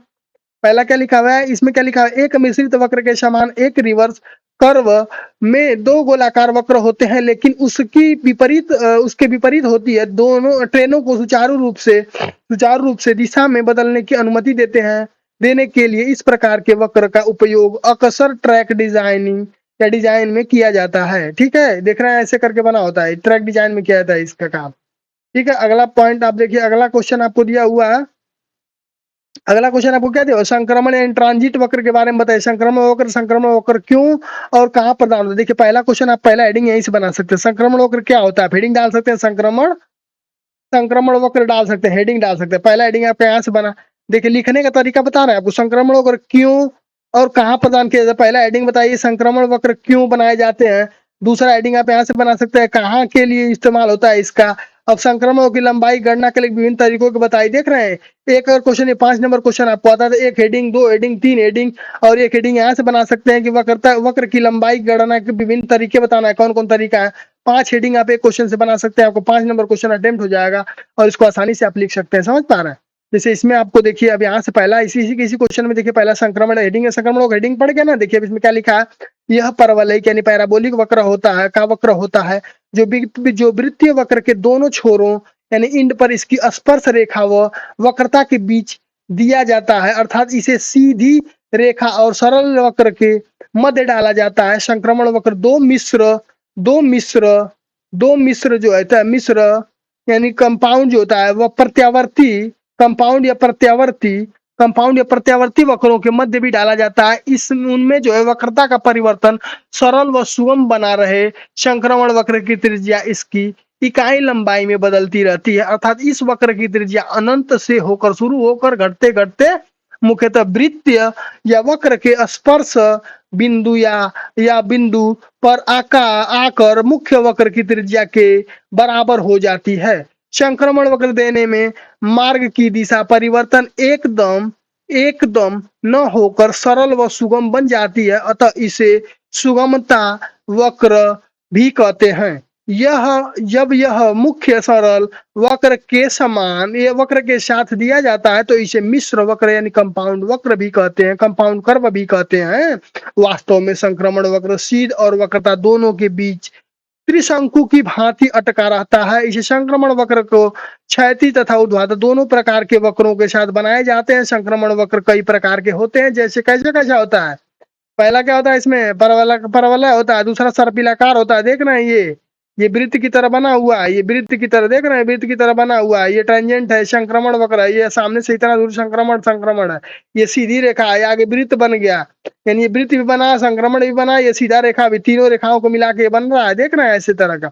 आगे इसमें देखिए, संक्रमण वक्र के महत्व उपयोगिता को समझने से पहले बाहुत्थान सुपर एलिवेशन को समझना आवश्यक। सुपर एलिवेशन, आप जैसे सुपर एलिवेशन ई होता है, आप पढ़े ना, एक ऊंचाई, किसी भी कर्व टर्न को बनाने के लिए कुछ ऊंचाई बढ़ा लेते हैं तो यहाँ से टर्न करते करते रास्ता ऐसे बनाते हैं, तो यहाँ पे जो ई होता है यानी मैक्सिमम ऊंचाई, इसी को बोलते हैं सुपर एलिवेशन या हाइट। एक बिंदुओं से समझ रहे हैं, ये आप हाईवे में भी पढ़े होंगे, तो ठीक है, इसको आप देखिए। इसमें आगे देखिए क्या लिख सकते हैं आप, इसमें संक्रमण वक्र की स्थिति को चित्र में दर्शाई गई, ऐसे दिखाई गई। संक्रमण वक्र का एग्जाम्पल है ये, ठीक है, चित्र में दर्शाया गया है संक्रमण वक्र, देख रहे हैं संक्रमण वक्र स्थापना की गई है। अब इसमें देखिए, एक संक्रमण वक्र जिससे एक संक्रमण सर्पिल या केवल एक सर्पिल के रूप में भी जाना जा सकता है। यह एक जो वक्र है जिसका उपयोग सर्वेक्षण व इंजीनियरिंग में एक सीधे संरेखण से एक गोलाकार वक्र या इसके विपरीत में धीरे धीरे संक्रमण करने के लिए किया जाता है। संक्रमण वक्र का उद्देश्य दिशा में एक सहज और क्रमिक परिवर्तन प्रदान करना है। परिवर्तन की अचानकता को कम करना और सर्वेक्षण उपकरणों, वाहनों व अन्य उपकरणों की अधिक आरामदायक आवाजाही को अनुमति देना है। संक्रमण वक्र उन स्थितियों में प्रदान किए जाते हैं जहां पर सर्वेक्षण मार्ग में एक सीधे खंड को एक गोलाकार वक्र से जोड़ने की आवश्यकता होती है, जैसे कि रेलवे मार्ग, अन्य बुनियादी ढांचा परियोजना। संक्रमण वक्र दिशा में अचानक परिवर्तन को रोकने में मदद करता है, जिससे यात्रियों के लिए असुविधा, पटरियों या सड़कों का असामान्य टूट फूट और संभावित पटरी से उतरने या दुर्घटनाएं हो सकती हैं। संक्रमण को आसान बनाकर वक्र सुरक्षा और कुशल संचालक में योगदान देता है। समझ पा रहे हैं? आगे इसी में संक्रमण के अगर वक्र की लंबाई आपसे पूछे, जिसे अगला क्वेश्चन उसी में था कि वक्र की लंबाई, तो ऐसे हेडिंग आप बनाएंगे, संक्रमण वक्र की लंबाई और संक्रमण की लंबाई करने की निर्धारित करने की विधि कौन कौन से। पहला देखिए, स्वैच्छिक लंबाई यानी बाई आर्बिट्री लेंथ होता है स्वैच्छिक लंबाई। तो दूसरा कौन सी विधि, स्वैच्छिक ढाल द्वारा कर सकते हैं, पहला लंबाई द्वारा, दूसरा ढाल द्वारा, और तीसरा आप कर सकते हैं समय दर द्वारा, और चौथा आप कर सकते हैं त्रिज्य त्वरण का परिवर्तन द्वारा। समझ रहे हैं? 4 विधि दी गई संक्रमण वक्र की लंबाई बताने के लिए, लेंथ और ट्रांजिशन कर्व की लंबाई बताने के लिए 4 विधि है। पहला क्या है, स्वैच्छिक लंबाई द्वारा, दूसरा स्वैच्छिक ढाल द्वारा, तीसरा समय दर द्वारा, चौथा आपका दिया हुआ है त्रिज्य त्वरण की परिवर्तन दर द्वारा। ठीक है, इसमें से पहला आप पढ़ते हैं। पहला देखिए, इसमें पहला आपका दिया हुआ है स्वैच्छिक लंबाई द्वारा। देखिए, संक्रमण वक्र की लंबाई सड़क के महत्व को देखते हुए कुछ भी मान ली जाती है, जैसे कि 100 मीटर 200 मीटर आदि इसकी लंबाई, यानी यदि इसके इस लंबाई में क्रमिक बढ़ोतरी में क्रमिक बढ़ोतरी से पूर्ण बहुत्थान प्राप्त किया जा सकता है। देख रहे हैं, ऐसे आपको इस तरह से हेडिंग बना के इस तरह करके आपको लिखना है। दूसरा आप देखिए, दूसरा वाला क्या आपका स्वैच्छिक ढाल दर क्या है, बहुत्थान की कोई उपयुक्त ढाल दर मान ली जाती है, बहुत्थान की कोई उपयुक्त ढाल दर मान ली जाती है, उसको मान लेंगे हम, और उसके बाद क्या करेंगे, आपका मानने के बाद मान ली जाती है, और जैसे जैसे 1 इन 100 यानी 100 करते हैं, 1 इन 100 करते हैं, 1 इन 300 करते हैं, 1 इन 200 करते हैं, इस तरह करके मान के और उसके बाद उसकी डिजाइन करते हैं। ठीक है, ढाल देकर, उचित ढाल देकर उसका जो 1 मीटर में 200 मीटर इस तरह करके ढाल देते हैं। ठीक है, आगे आप देखिए, अगला क्वेश्चन आपका है, अगला है समय। समय के बारे में दिया है। समय क्या है, समय दर, समय दर दिया है आपका ना। तो समय दर का मतलब हो गया कि आपका समय कैसा है। देखिए समय वाले में क्या, इस विधि में बहुत्थान स्वैच्छिक दर आर आर रेडियस यानी सेंटीमीटर प्रति सेकेंड के द्वारा लगाया जाता है, और यह जो आर बराबर 2.5 से 5 सेंटीमीटर तक लिया जाता है समय दर। एल जो होता है ट्रांजिशन होता है, बी जो होता है बहुत्थान की गति मीटर प्रति सेकंड में होती है, और उसके बाद अगला आपका दिया है बहुत्थान के सेंटीमीटर में दिया रहता है। उसके बाद आगे आपका होता है सीधे सीधे क्या होता है, आगे आपका होता है ये, आगे आपका दिया होता है बहुत्थान समय सेंटीमीटर में, आर आपका समय दर होता है प्रति सेकंड होता है, जैसे टी बराबर एल बाई बी कर सकते हैं इसको, एल बराबर ई बी अपन आर कर सकते हैं, इस तरह लिख सकते हैं इसको। ठीक है, एल बराबर ई बी अपन आर लिख सकते हैं इसको।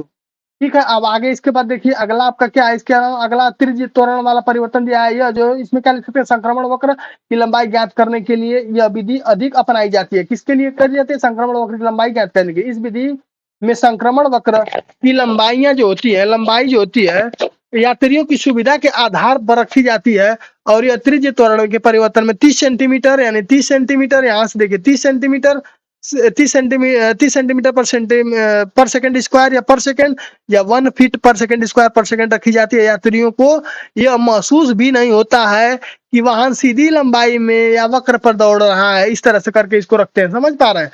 और इसके अलावा इसमें जो है कि आप इस तरह से इसको करके लिख लेंगे, टी बराबर एल बाई बी सेकेंड, और सी टी इंटू टी कर देंगे, सी इंटू एल बाई बी कर देंगे, एल बाई बी यहाँ से टी वाला मान रखेंगे, और ये B square upon R R हो जाएगा, समीकरण 1 और 2 को मिला देंगे, यानी सी वाले को और इसको तोड़ने को दोनों तोड़ना है, दोनों को आपस में बराबर कर देंगे। बराबर करने के बाद आपका आंसर जानते हैं कैसा क्या आएगा, आपका आंसर इस तरह से आएगा। देख रहे हैं क्या आंसर आया, एल बराबर आपका आ जाएगा 0.30 आर और बी इंटू 1000 अपन 300 सेकंड, यानी किलोमीटर में इसको मीटर पर सेकंड बनाने के लिए होल स्क्वायर कर देंगे तो ये बन जाएगा आपका मीटर में, ये किलोमीटर को मीटर पर सेकंड बनाने के, यानी बी की अपन 14 आर आ जाएगा इसका आंसर। ठीक है, आगे आप देखिए इसमें अगला इसमें पॉइंट आपका रेल कोड के अनुसार जो है संक्रमण वक्र की लंबाई कैसे ज्ञात करते हैं। अगर लंबाई इस तरह नॉर्मल ज्ञात करेंगे तो एल बराबर क्या ज्ञात करेंगे, बी की अपन 14 आर है, और ये मीटर पर सेकंड में आ जाएगा। ठीक है, मीटर में लंबाई आ जाएगी, और मीटर पर सेकंड में चाल रखेंगे यहाँ पे, और रेलवे कोड के अनुसार का संक्रमण वक्र की लंबाई ज्ञात करेंगे तो इस फार्मूले से ज्ञात करते हैं, एल बराबर 4.4 इंटू आर मीटर में। ठीक है, इस तरह से ज्ञात करते हैं इसको। अब आगे देखिए इसमें अगला क्वेश्चन आप देखेंगे, आगे क्वेश्चन आपको क्या मिला, आगे वाला क्वेश्चन आपको मिला है, ये आगे वाला क्वेश्चन आपको क्या मिला है, देखिए अगला क्वेश्चन क्या कर रहा है, चौथा क्वेश्चन आप देखिए इसमें, और चौथा नहीं है, ये इस टॉपिक का मोस्ट इंपॉर्टेंट क्वेश्चन है। ऊर्ध्वाधर वक्र क्या है, यह क्यों प्रदान किया जाता है, और ऊर्ध्वाधर वक्र की लंबाई या ऊर्ध्वाधर की लंबाई गणना के लिए, ऊर्ध्वाधर वक्र की लंबाई की गणना के लिए आप क्या कर सकते हो, ऊर्ध्वाधर की लंबाई गणना के लिए एक अभिव्यक्ति बताइए, समझ रहे हैं, एक अभिव्यक्ति बताना है और उसके बारे में बताना है। ठीक, देखिए अब आगे क्या दिया हुआ है इसमें आपका दिया हुआ है, देखिए इसमें दिया हुआ आपका, उसका आंसर आप लिखेंगे, ऊर्ध्वाधर वक्र एक वक्र है जो एक रैखिक प्रोफाइल या संरेखण के साथ ऊंचाई में परिवर्तन का प्रतिनिधित्व करता है। ऊर्ध्वाधर वक्रों की ऊंचाई ऊर्ध्वाधर वक्रों का उपयोग इलाके या सड़क मार्गों या विभिन्न ग्रेडों या ढलानों को सुचारू रूप से जोड़ने के लिए किया जाता है। ये वक्र दो अलग अलग ऊर्ध्वाधर रेखाओं के बीच क्रमिक संक्रमण सुनिश्चित करने में मदद करता है, और ढलान में अचानक परिवर्तन को रोकने के लिए जिससे जो है कि रोकने के लिए जिससे यात्रियों के लिए असुविधा न हो, और सुरक्षा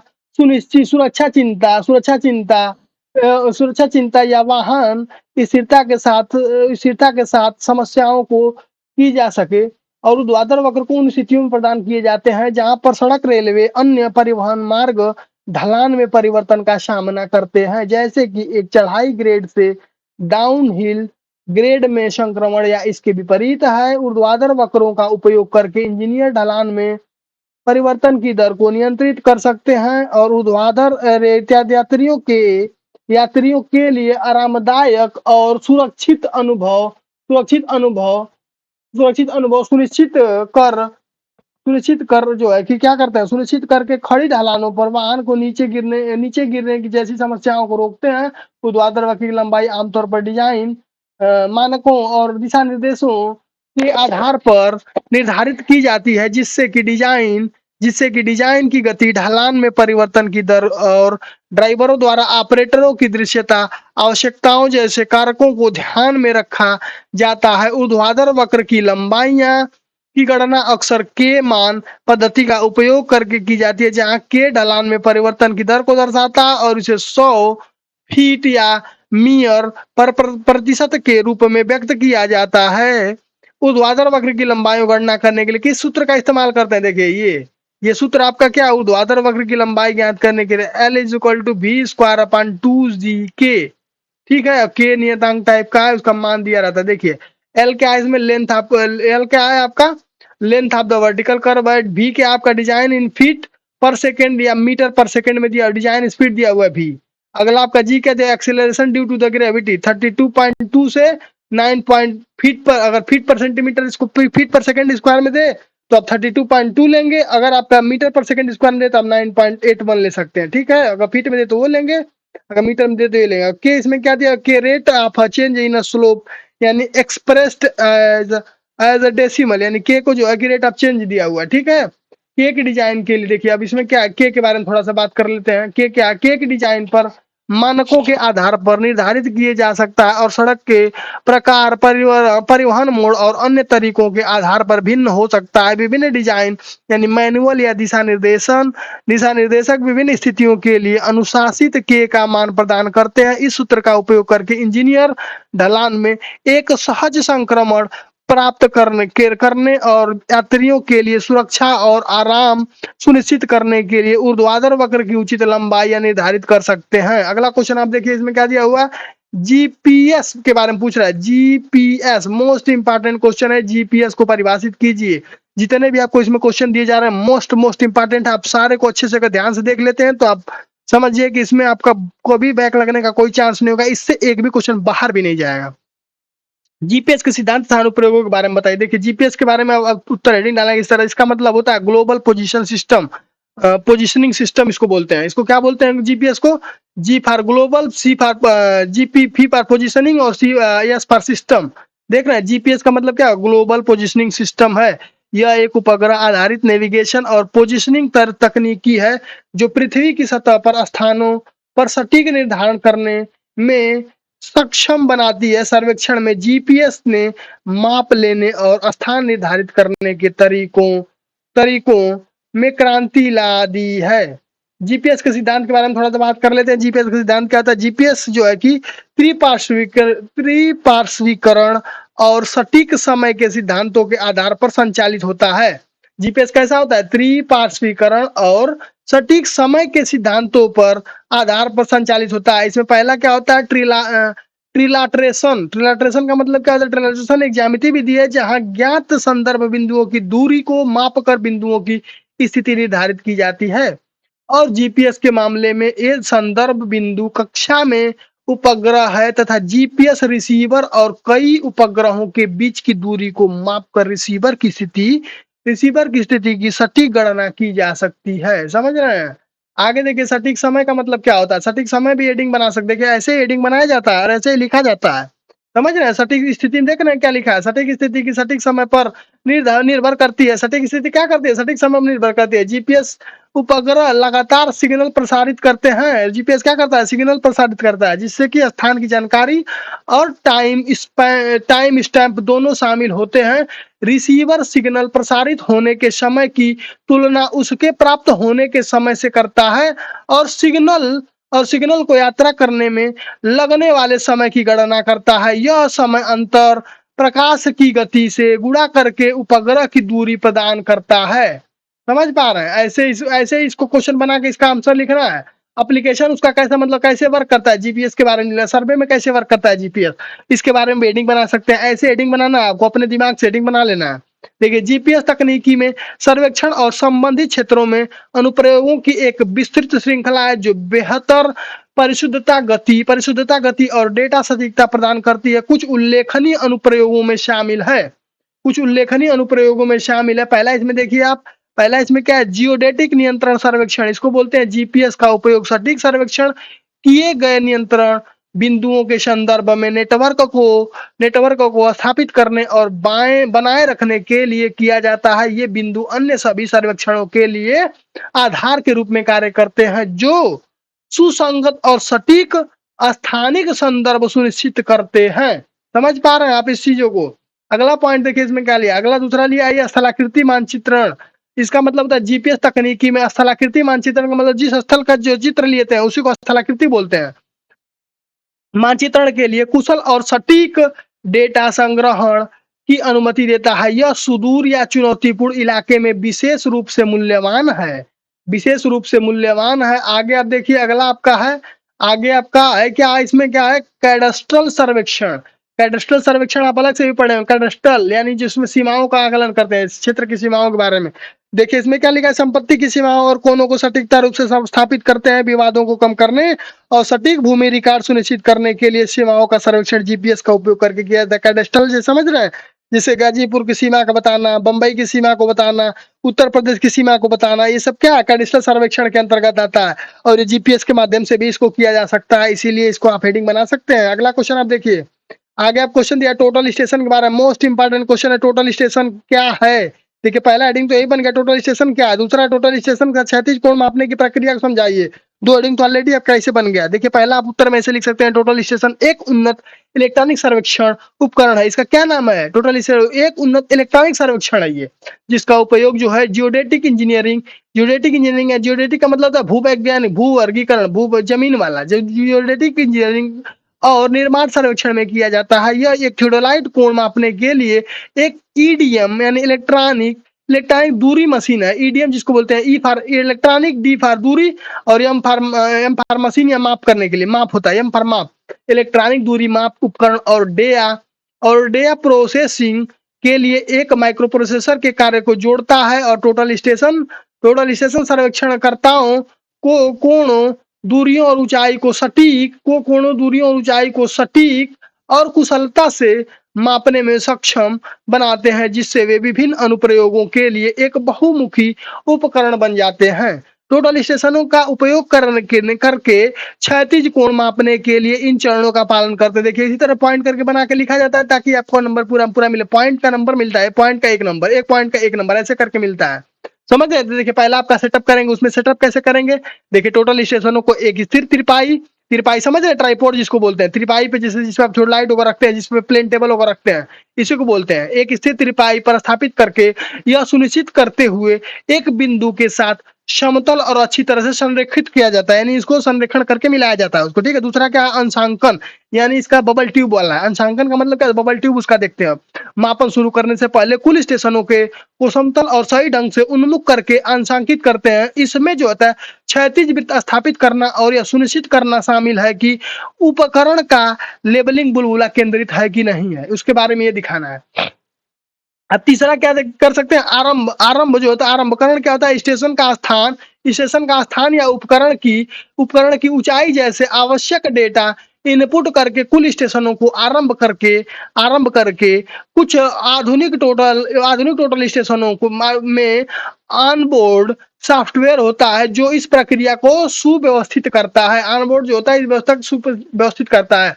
आगे इसमें आप देखिए, इसमें क्या दिया, प्रिज्म और लक्ष्य चुने। लक्ष्य में क्या है, एक परावर्तक प्रिज्म या लक्ष्य चुने जिसका उपयोग उपकरण के संकेतों को प्रतिबिंबित करने के लिए किया जाएगा। प्रिज्म को उस बिंदु पर स्थापित करके जिस पर आप कोण मापना चाहते हैं। आगे देखिए, कुल total station remote control data logging और इलेक्ट्रॉनिक डेटा कलेक्टरों या सॉफ्टवेयर के साथ एकीकरण जैसी सुविधाओं भी प्रदान करते हैं। ये सुविधाएं माप प्रक्रिया को सुव्यवस्थित करती हैं और सर्वेक्षण कार्यों की दक्षता को यानी इफिशियंसी को क्या करती हैं, बढ़ाती हैं। इफिशियंसी को क्या करती हैं, बढ़ाती हैं। आगे इसमें पॉइंट देखिए, अगला पॉइंट इसमें आगे क्या है, आगे दिया हुआ है टोटल स्टेशनों का व्यापक रूप से विभिन्न सर्वेक्षण कार्यों के लिए उपयोग किया जाता है, जिससे शीशा सर्वेक्षण, स्थलाकृति मानचित्रण, निर्माण, लेआउट और बहुत कुछ शामिल है। वे कोण, दूरियों और ऊंचाइयों की सटीक और कुशल माप प्रदान करते हैं, जिससे वे आधुनिक सर्वेक्षण प्रथाओं में एक अनिवार्य उपकरण बन जाते हैं। समझ पा रहे हैं टोटल स्टेशन के बारे में। अब आगे टोटल स्टेशन अगर आपने देख लिया तो आप आगे फिर जीपीएस के बारे में थोड़ी सी कार्य प्रणाली और उसका देखिए। जीपीएस को आपको पढ़ा चुके हैं, जीपीएस के पहले पढ़ा चुके हैं, फिर दोबारा आप इसको देखिए। इसमें देखिए क्वेश्चन में क्या परिवर्तन किया है। जीपीएस की कार्य प्रणाली को स्पष्ट चित्र द्वारा बनाए, देखिए चित्र की सहायता समझाने को बोल रहा है।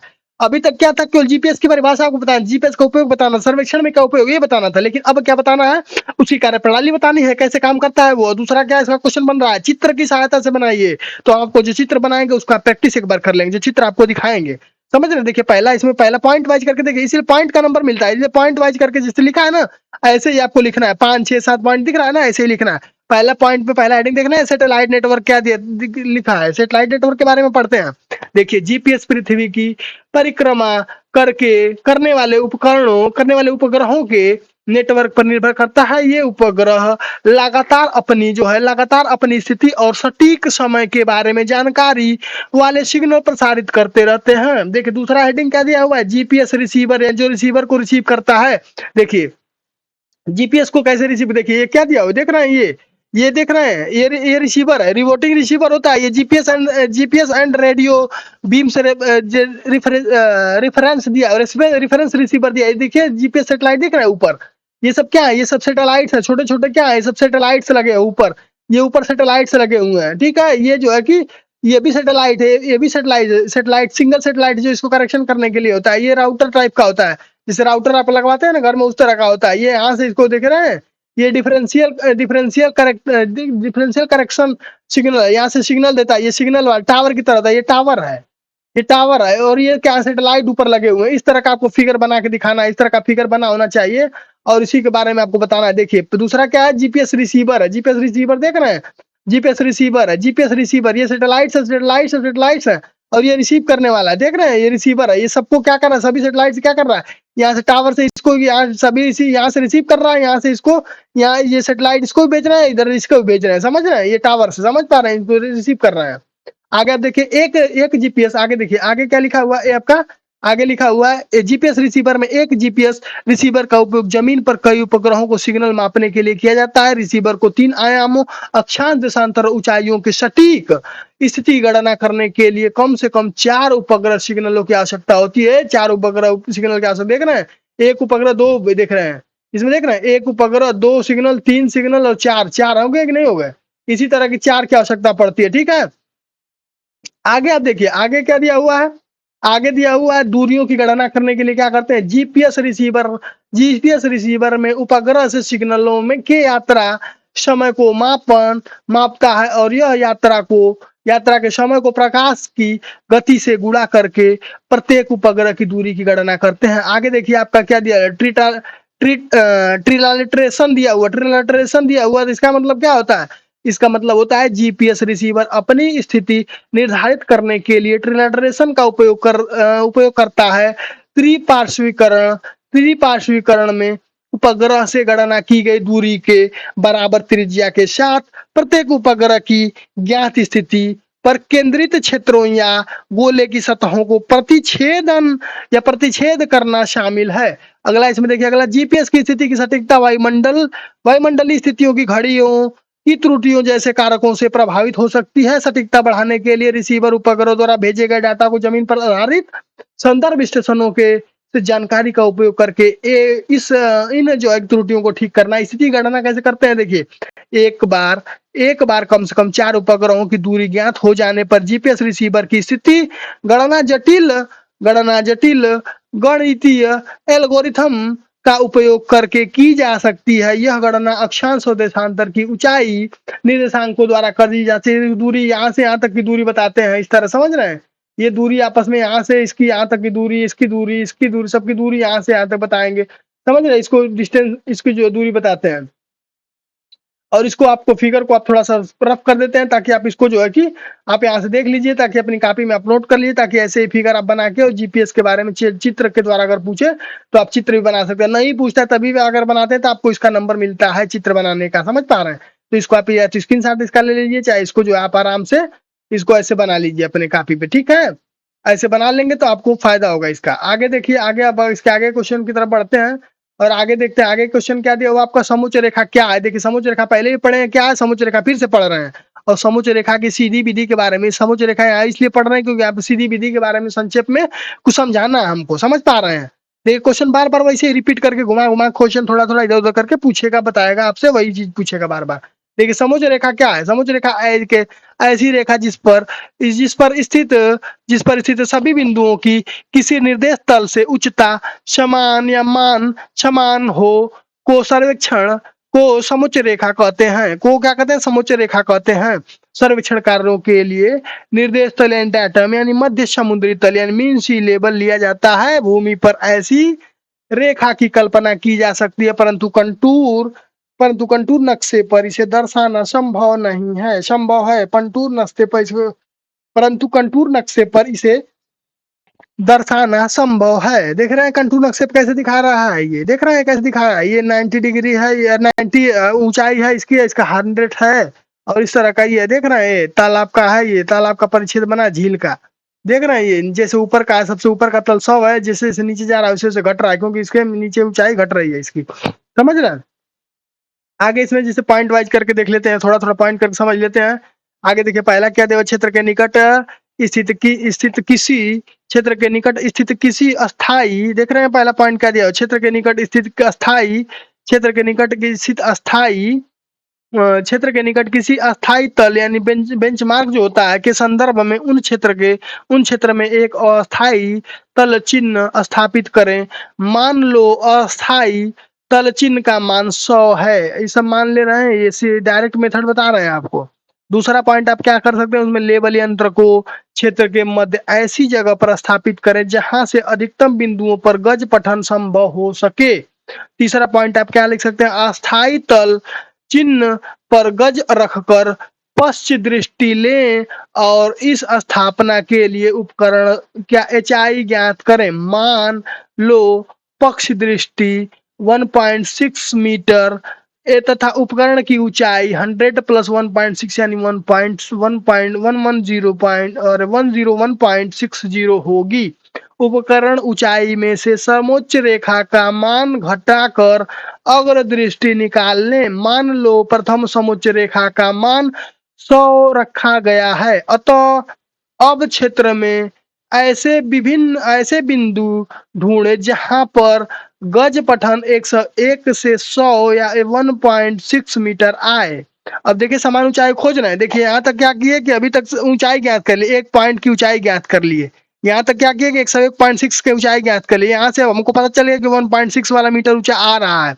अब अनुमान से गज किसी ऐसे बिंदु पर रखे जहाँ की ऊंचाई इतना मीटर हो और गज को दाएं बाएं आगे पीछे हटा कर रखते हुए गज वाला नया जो है कि गज पठन वाला नया बिंदु हो जब, और पूरे क्षेत्र में केवल 101.6 वाला ही खोजेंगे। उसमें पूरे क्षेत्र में क्या करेंगे, 1.6 मीटर वाला ही ऊंचाई वाला बिंदु खोजेंगे, उनको मिलाएंगे तब क्या बनेगी रेखा, वो कंटूर रेखा बन जाएगी, समझ रहे हैं। उन्हीं रेखा को मिलाएंगे तो कंटूर रेखा बन जाएगी। अगला पॉइंट इसी में देखिए, अगला पॉइंट आपको देखते हैं। अगला पॉइंट आपको इसी प्रकार थोड़ी थोड़ी दूरी पर ऐसे अनेक बिंदु क्षेत्रों में ढूंढ कर खूंटियां गाड़ दें। यदि जो है कि यदि आवश्यक हो तो लेबल को नए स्थान पर ले जाकर सेट कर लें और सामान्यतः दूरी की 100 मीटर ली जा सकती है। अगला पॉइंट देखिए, इसमें क्या लिख सकते हैं, एक समोच्च रेखा के लिए खूंटियां गाड़ने के बाद अगली समोच्च रेखा के लिए उपरोक्त की भांति बिंदुओं को खोज करें और खूंटियों को गाड़। ध्यान रखते एक समय में एक ही उच्चता वाले बिंदुओं को ज्ञात किया जा सकता है, समझ पा रहे हैं। देखिए ऐसे ये बनाना प्रत्यक्ष विधि में ऐसे, अब बना ये पॉइंट को मिलाते हुए इसको इसको मिला के जितने पॉइंट बनेंगे, अगर 100 पॉइंट पे इतने पॉइंट मिले हैं, 100.5 पे इतने पॉइंट मिल रहे हैं इस पूरे फील्ड में, 101 पे ये पॉइंट जितने स्टार स्टार लगे वो सब मिल रहे हैं, 101.5 पे ये पॉइंट मिल रहे हैं, और जो मिलेंगे सबको मिलाते जाएंगे ऐसे लेबल करके, लेबल ट्यूब लगा यहाँ से लेबल वाला करके, और सारे बिंदुओं को मिलाते जाएंगे, जो जो पॉइंट वाले मिलेंगे 1.6 वाले पे मिल रहे हैं, समझ रहे हैं। इसी को बोलते हैं प्रत्यक्ष विधि या समोच्च रेखण विधि, प्रत्यक्ष विधि या समोच्च रेखण विधि, समझ रहे हैं। और हम सीधा सीधा इसको अगर इस तरह समझना चाहें तो हम इसको ये बोल सकते हैं कि एक समान बिंदुओं वाले मिलाने वाली रेखाओं को, एक बिंदुओं मिलाने वाली रेखाओं को मिला देंगे तो समोच्च रेखा बोलेंगे। और किसी फील्ड में जाएंगे, अगर 1.6 मीटर की ऊंचाई वाला कोई फील्ड खोजेंगे तो उसमें उसी ऊंचाई के सारे बिंदुओं को खोजेंगे और फिर बाद में उसको मिलाएंगे तो वो रेखा जो बनेगी उसको जो है डायरेक्ट मेथड से वो उसको जो है कि समोच्च रेखा बनाएंगे, डायरेक्ट मेथड से वो रेखा बन जाएगी, समझ रहे हैं। यानी पहले फील्ड में गए, फील्ड में जाके ट्राइपॉड लगाया, वहां से जो है कि ऊंचाई ज्ञात कीजिए, उसकी ऊंचाई ज्ञात किए, और उसका उपकरण की ऊंचाई ज्ञात की, ऊपर की ऊंचाई ज्ञात करने के बाद फिर उसके बाद जमीन से उसकी ऊंचाई ज्ञात कर ली, फिर उसी ऊंचाई के जितने भी ऊंचाई उस क्षेत्र में अपने हिसाब से एक एक जगह रखते हुए जाएंगे और चेक करते जाएंगे, जब उसी लंबाई ऊंचाई के मिलते जाएंगे तो उसको जो है कि आपस में फिर वहां क्रॉस करते जाएंगे और सबको मिलाएंगे आपस में तो कंटूर रेखा बन जाएगी, उसको डायरेक्ट मेथड बोलते हैं, समझ रहे हैं। क्योंकि डायरेक्ट मेथड फील्ड में जाके डायरेक्ट काम करके किया जाता है। अगला क्वेश्चन आप देखिए, इसमें क्या होता है, समोच्च रेखाएं कैसे अंतर्वेशित की जा सकती है, संक्षेप में बताइए। यानी इंटरपोलेशन कर सकते हैं, यानी आप उसको फील्ड फील्ड से कुछ लाए डाटा, उसके बाद आप उसको इंटरपोलेशन के माध्यम से जो है कि अपने घर पे बैठ के उसको बना सकते हैं। इनडायरेक्ट मेथड भी इसको बोल सकते हैं, इनडायरेक्ट मेथड में इसका उपयोग करते हैं, समझ रहे हैं। देखिए अब इसके बारे में थोड़ा सा जान लेते हैं, अविस्तर तो हम समझा दिए, लेकिन फिर भी आप इसके बारे में पढ़िए, देखिए कैसे लिखा हुआ है। पहला आप हेडिंग यहीं से बना सकते हैं कि सर्वेक्षण रेखाओं का अंतर्वेशन क्या होता है, इंटरपोलेशन आप कंटूर क्या कहते हैं, इसको इस तरह से बना हेडिंग। अब इसमें आप लिख सकते हैं, दो विभिन्न उच्चता वाले बिंदुओं के मध्य वांछित मान वाले बिंदु की समानुपातीय विधि द्वारा स्थिति निर्धारित करने को अंतर्वेशन कहते हैं। अंतर्वेशन के लिए ज्ञात बिंदुओं के मध्य भूमि की ढाल को समरूप या यूनिफॉर्म मान लिया जाता है। परोक्ष विधि में समोच्च रेखण अंतर्वेशन द्वारा किया जाता है। अंतर्वेशन का कार्य जो होता है, प्लॉटिंग का कार्य समय से किया जाता है। देखिए अंतर इसमें क्या दिया, समोच्च रेखाओं के अंतर्वेशन की निम्नलिखित विधियां, देखिए 3 विधि है इनडायरेक्ट मेथड की, 3 विधि है। अनुमान विधि, एस्टिमेशन मेथड इसको बोलते हैं, दूसरा आपका गणितीय विधि कैलकुलेशन मेथड, तीसरा लेखाचित्रीय ग्राफी विधि इसको बोलते हैं। 3 विधियां हैं। अब पहला इसमें आप देखिए, पहला अनुमान वाला पढ़ते हैं, पहला अनुमान वाला देखते हैं। अनुमान विधि में अंतर्वेशन में क्या होता है, अंतर्वेशन की एक अशुद्ध विधि है, मतलब अनुमान लगा लेंगे कि यहाँ है, जैसे कोई फील्ड लाए, फील्ड में क्या किया, 1 पॉइंट 2 पॉइंट 4 पॉइंट निकाल लिए, फिर अब इसे यहाँ अनुमान लगाते हैं कि यहाँ है तो इतनी दूरी पे यहाँ होगा, एक यहाँ होगा, उसी ऊंचाई का यहाँ होगा, यहाँ होगा। तो अनुमान लगाएंगे तो रैंडमली जरूर नहीं उतना मान आ सके, तो इसलिए क्या है, एक अपरिशुद्ध विधि है, समझ पा रहे हैं, एक अपरिशुद्ध विधि है, ठीक है। तो इसके बारे में थोड़ा सा पढ़ लेते हैं। देखिए अंतर्वेशन की एक अशुद्ध विधि है जो कि क्रमागत बिंदुओं के मान को दृष्टि में रखते हुए अनुमान से दोनों के मध्य वांछित उच्चता का बिंदु ढूंढ लिया जाता है, इससे इसमें तलक्षण का अनुभव और विवेक अधिक काम करता है। कार्य की शुद्धता की जांच भी अंदाज से की जा सकती है। इस विधि में समय कम लगता है, इस विधि में क्या लगता है, समय कम लगता है, पहला होगा। दूसरा देखिए गणितीय विधि, दूसरा गणितीय विधि था, गणितीय संगणना विधि का अंतर्वेशन में, इस विधि में दो निर्देश बिंदुओं के मध्य, दो निर्देश बिंदु देखना, एक बिंदु ए बी करके ले लिए, ए बी सी करके 3-4 पॉइंट बना लिए, इसी तरह करके पॉइंट बना लिए। अब इसमें दो देखिए, अब इसमें पढ़ते हैं, इसमें क्या है, इस विधि में दो निर्देश बिंदुओं के मध्य किसी समोच्च बिंदुओं की स्थिति अनुपातित विधि से सरल गणनाओं द्वारा ज्ञात की जा सकती है। नक्शे पर वांछित उच्चता पर बिंदु ज्ञात करने की यह सबसे परिशुद्ध विधि है, परंतु इसमें समय काफी लगता है। गणनाएं टेबल कैलकुलेशन में भी अधिक करनी पड़ती है। इस विधि को निम्न प्रकार स्पष्ट किया जा सकता है। मान लो क्षेत्रों को वर्गाकार बांटकर, जैसे वर्गाकार ये बटा हुआ ना, वर्गाकार ऐसे बांट लेंगे, कोनों पर यहाँ पे खूंटी गाड़ लेंगे, ए पॉइंट खूंटी बी सी डी और ई, इस तरह खूंटी गाड़ लेते हैं, तलक्षण पर समानित तल का मान ज्ञात कर लेते हैं, जैसे ये है। इसी तरह एफ जी हो गया, एच हो गया, जे हो गया, इसी तरह खूंटी गाड़ लेंगे। अपेक्षित समानित तलों को मोटे तौर पर देखने पता चलता है कि 150, 151, 152 है। यानी यहाँ का 150 हो गया, यहाँ का 150, 151 यहाँ का हो गया, यहाँ का 152 हो गया। ये पॉइंट हम ऐसे अपने हिसाब से पता कर लिए, ठीक है। चित्र में अब खूंटी ए बी सी के समानित तल 149.6 है और 151.149.6 और 151.85 है, 151.85 है, समझ रहे। 151 देखिए ए वाले पॉइंट का 149, बी वाले का 151, सी वाले का अलग, डी वाले का अलग, ई वाले का अलग, सबका अलग अलग ज्ञात कर लेते हैं, ठीक है, इस तरह करके। और इनको दोनों के बीच की दूरी भी, इन दोनों के बीच में इसको निकालते हैं। समानित तलों को देखते पता लगता है कि वर्ग की इन भुजाओं को 150 और 51 की समोच्च रेखाएं पारित करती है, 150 और 51 की, क्योंकि 151.85 है, 149.65 है, तो 100 इसके बाद हम मान लेते हैं 150 इधर होगा, 151 इधर, 151.85 है, 150 से 51 से ज्यादा है, तो यानी 151 इधर बीच में होगा, यानी इस तरह के अनुमान लगाते हैं हम, ठीक है। अब ग्राफी विधि के बारे में थोड़ा जान लेते हैं। ग्राफी विधि क्या है, ग्राफी विधि के बारे में थोड़ा सा जान लेते हैं। ग्राफी विधि क्या है, ग्राफी विधि के बारे में थोड़ा जान लेते हैं, ठीक है। ग्राफी विधि है क्या, देखिए ग्राफी विधि ये है, माना हमें 1 मीटर के अंतराल पर समोच्च रेखाएं ढूंढनी है तरीक्षण के लिए 200 और 204 मीटर के अंतर। देखिए इस तरह ग्राफी विधि बनी होती है। ये ए बी और सी है, ए और बी और सी है, देख रहे हैं, ए और बी और सी है। देखिए ए है आपका 200 से ऊपर हो गया, ये आपका हो गया 200, ये हो गया आपका, ये हो गया आपका 203 के आसपास है, देख रहे हैं 202 और 202.1 पे है ये, 202 201.2 पे ये लगा हुआ, 202.8 पे ये लगा हुआ है। अभी बीच में आपको इसी ग्राफी विधि से अंदाज देखिए 200 201 202 203 204 इस तरह ग्राफ बना लेंगे और ग्राफ पे इसी तरह की लाइन प्लॉट कर लेंगे। अगर 201 से 200 बीच में 5 लाइन है, 202 के बीच में 5 लाइन है, 202 के बीच में 5 लाइन है, 203 और 204 के बीच में 5 लाइन है, और एक एक लाइन जो है 0.1 0.2 0.2 0.2 चल रहा है। देखिए अगर हम 202.8 तक आ गए हैं, अगर 202.8 तक हमारा पॉइंट ये है, 202 तक है, इसको मिला देंगे। अगर हमको 202 वाला पॉइंट चाहिए तो यहाँ मिल जाएगा, 202.2 वाला पॉइंट चाहिए तो यहाँ मिलेगा, 202.4 वाला पॉइंट चाहिए तो यहाँ मिलेगा। इस तरह करके हम इसको ग्राफी विधि से पता कर सकते हैं। ऐसा इसी तरह से इसको ज्ञात करते हैं, ठीक है। अब आगे इसमें थोड़ा सा पढ़ लेंगे आप, देखिए कैसे क्या करते हैं इसमें ग्राफी विधि में।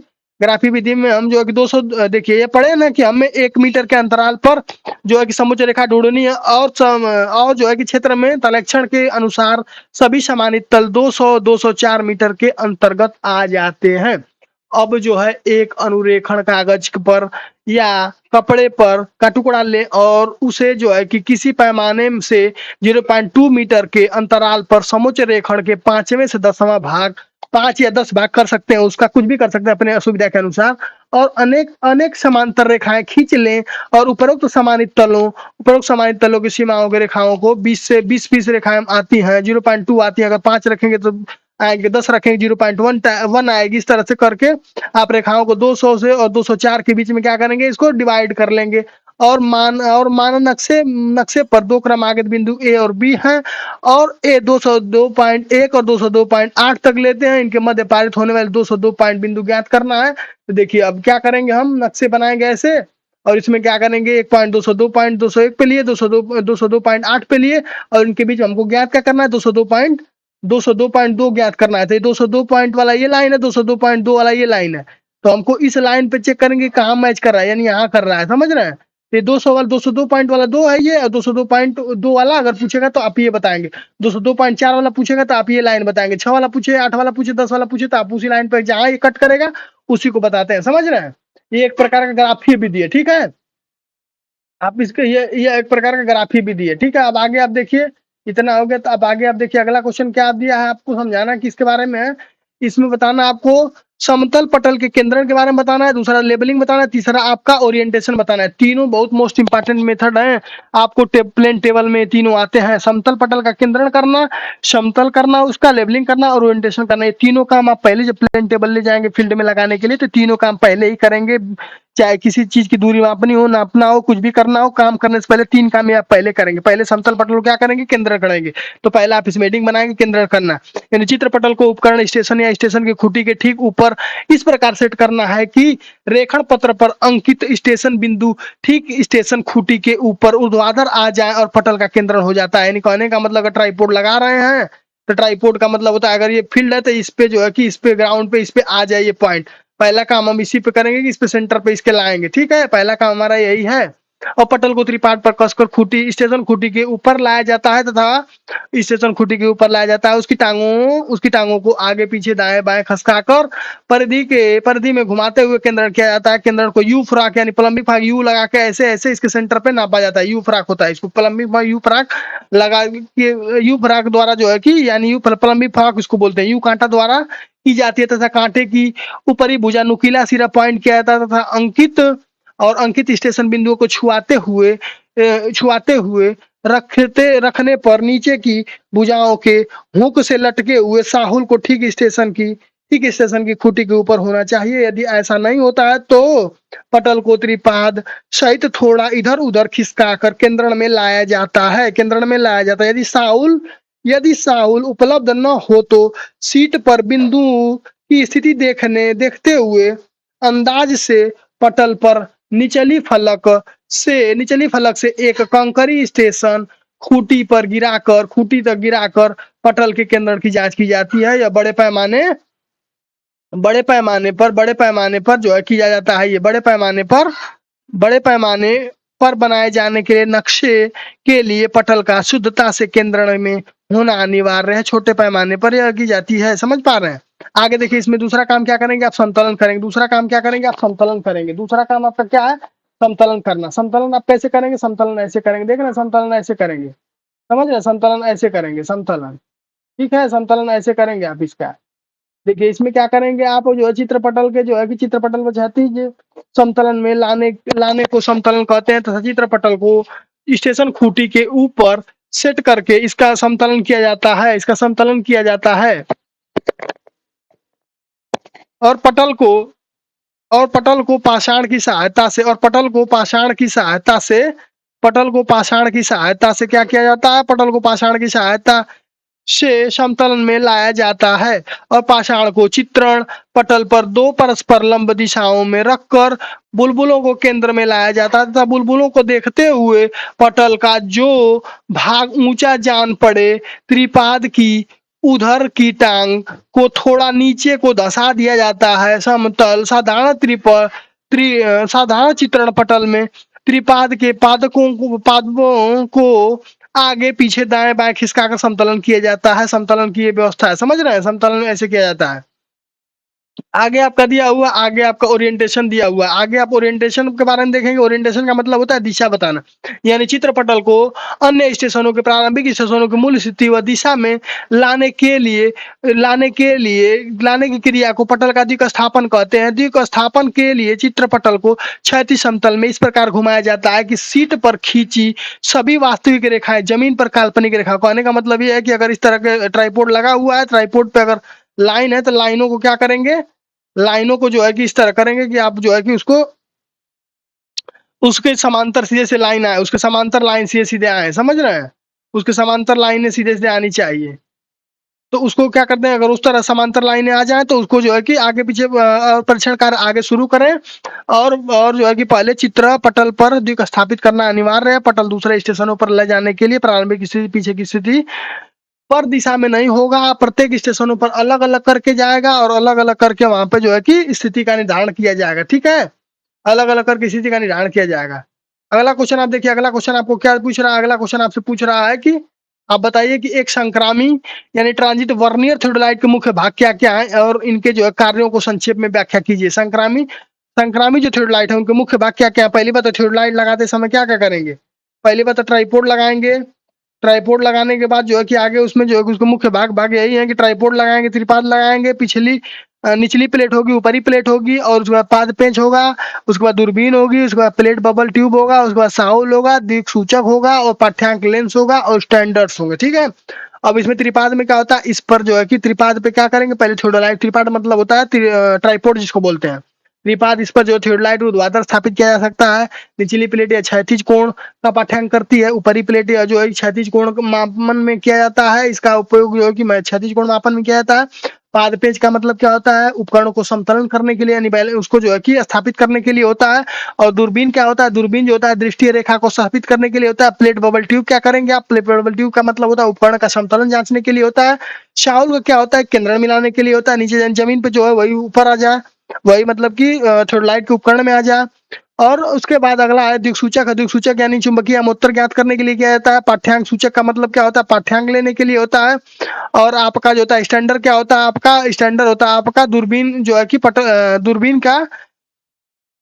दूरबीन का जो है कि नियल या अक्ष के शीर्ष से होकर जाता है, जो स्टैंडर्ड होता है, स्टैंड होता है आपका, ठीक है, स्टैंड होता है, वो होता है। समझ पा रहे हैं? आगे आप इसके बाद आगे देखिए, आगे आपका नेक्स्ट क्वेश्चन देखिए। अब नेक्स्ट क्वेश्चन अगर आपसे कोई पूछ दे तो आप क्या बताएंगे? अगर पूछे आपसे पटल सर्वेक्षण की विभिन्न विधियां क्या क्या है, एक विधि का संक्षेप में व्याख्या कीजिए। देखिए एक विधि का संक्षेप में व्याख्या करना है, ये भी क्वेश्चन है एक। अब विभिन्न विधियां, विधियां से अगर विधियां आपसे पूछे तो आप पहला बताएंगे विकिरण विधि, दूसरा आप बताएंगे इंटरसेक्शन यानी विकिरण है, प्रतिच्छेदन है, तीसरा चक्रम या ट्रावर्स विधि है, चौथा आपका रिसेक्शन मेथड है। चौथा आपका रिसेक्शन मेथड है, ठीक है। इस तरह की 4 विधियां हैं प्लेन टेबल में। और एक विधि का वर्णन करने के लिए बोल रहा था, आप एक विधि का वर्णन भी करेंगे। और ये विधि आपको जो है कि ये काम आपको जो है कि हम होमवर्क में दे रहे हैं कि आप इसको करके जाएंगे। इसमें से एक विधि आप तैयार करके जाएंगे। इसमें से सबसे आसान विधि होता है रेडिएशन मेथड। आप इसको पढ़ के जाएंगे और आराम से एक विधि का वर्णन कर देंगे। और आपसे केवल पूछेगा समतल परीक्षण, अरे आपसे पूछेगा क्या पटल सर्वेक्षण की जो विधियां पूछेगा तो आप 4 विधि का नाम लिखेंगे। और अगर किसी एक की व्याख्या करने को बोल देगा तो आप विकिरण की व्याख्या कर देंगे। प्रतिच्छेदन तीनों विधि हालांकि आसान है, लेकिन आप एक पढ़ के कम से कम इसमें से जाएंगे। समझ पा रहे हैं? अब आगे आप देखिए, आगे आप देखिए अगला क्वेश्चन। अगला क्वेश्चन आपको बन रहा है, क्या बन रहा है? थियोडोलाइट में, थियोडोलाइट के स्टेडियम माप के द्वारा परागण एंड ट्रेवर्सिंग से आप क्या कदम उठाएंगे? तो आप देखिए स्टेडिया द्वारा चक्रमण करने, एक स्टेडिया द्वारा चक्रमण के लिए क्या होता है? इस विधि में चक्रमण की भुजाओं के कोण तो थियोडोलाइट की स्केल यानी प्लेट, निचली प्लेट पर पढ़े जा सकते हैं, परंतु इनकी लंबाई अन्य अन्य रेखीय दूरियों क्षेत्र में जरीब फीते से नापकर दूरबीन के बिंब पट यानी डायाफ्राम पर बनी स्टेडिया तारों के पठन द्वारा ज्ञात की जा सकती है। दूरबीन के बिंब पट पर क्षैतिज कृत तंतु के ऊपर व नीचे की ओर समान दूरी पर ये तारें बनी होती हैं। इन तारों का स्टेशन पर रखे गज पर दर्शाया गया ऊर्ध्वाधर अंतर यानी डिफरेंस इन हाइट पढ़ लिया जाता है। इन्हें थियोडोलाइट में जितनी अधिक दूरी पर होता है, तारों के मध्य का ऊर्ध्वाधर अंतर उतनी ही अनुपात के गज में बढ़ता जाता है। और इन्हें सूत्र से ज्ञात करते हैं। कौन सा सूत्र वो है? वो सूत्र गणना करने के लिए ये वाला है। ये है आपका D बराबर KS इंटू सी। जब समतल क्षेत्र होता है तो D बराबर KS इंटू सी लेते हैं। D जो होता है ऊर्ध्वाधर उपकरण के जो है कि उपकरण के ऊर्ध्वाधर अक्ष से गज की क्षैतिज दूरी होती है। यश जो होता है गज का अंतर होता है। और K बराबर होता है, K जो गुणांक होता है इसको बोलते हैं F/I, इसको मल्टीप्लाइंग कांस्टेंट भी बोलते हैं, यानी गुणज स्थिरांक भी बोलते हैं। K बराबर F/I होता है फोकल लेंथ, और उसके बीच की दूरी I होता है, उसके बीच की ये वाली दूरी, इसके टेलीस्कोप के बीच की ये दूरी I होता है। और यहाँ पे जो होता है स्टाप लगा होता है, क्रॉस स्टाप लगा होता है, ठीक है। आगे देखिए I स्टेडिया तारों के मध्य की दूरी है। और F जो होता है अभिदेशक लेंस का फोकस अंतर है। C बराबर जो इसमें होता है कांस्टेंट ये भी होता है, इसको एडिटिव कांस्टेंट बोलते हैं, यानी संयोजक स्थिरांक बोलते हैं। इसको क्या बोलते हैं? संयोजक स्थिरांक बोलते हैं C को। C को संयोजक स्थिरांक बोलते हैं, इसको एडिटिव कांस्टेंट। C बराबर होता है F प्लस D होता है। F plus small d, small d यहाँ से यहाँ तक की दूरी होती है, यानी डायफ्राम से लेके और ऑब्जेक्ट तक की दूरी को क्या बोलते हैं? D बोलते हैं, ठीक है। इस तरह करके आप आगे इसमें देखिए, आगे आगे क्वेश्चन आपको, अगर आपसे अगला क्वेश्चन अगर आपसे कोई पूछ दे कि संक्रामित थियोडोलाइट के अस्थायी समंजन को समझाइए, यानी संक्रामित थियोडोलाइट है उसको मतलब अस्थायी समंजन को समझाइए, यानी किस तरह उसको समंजन कर सकते हैं, यानी उसको एडजस्ट कर सकते हैं। तो आप उसमें पहला देखेंगे थियोडोलाइट का अस्थायी समंजन या समायोजन, उसको बारे में हेडिंग डालेंगे। उसमें पहला लिखेंगे प्रत्येक स्टेशन पर प्रेक्षण कार्य शुरू करने से पहले थियोडोलाइट का अस्थायी समायोजन करना होता है। इसे स्टेशन समायोजन यानी स्टेशन एडजस्टमेंट भी कहते हैं। इसके अंतर्गत निम्न प्रक्रियाएं करनी होती है। पहला क्या आपका? पहला आपका केंद्रण, दूसरा समतलन, तीसरा होता है लंबन का निरासन। लंबन का निरासन जिसको बोलते हैं एलिमिनेशन ऑफ पैरेलक्स बोलते हैं।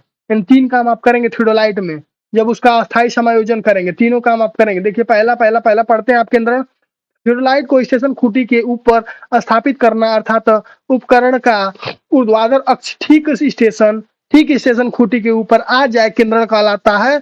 स्टेशन की जमीन पर पहचान के लिए इस पर एक खूंटी गाड़ दी जाती है और उसके शीर्ष के मध्य एक कील ठोक दी जाती है, अथवा शीर्ष पर पेंसिल के क्रॉस डाल दिया जाता है।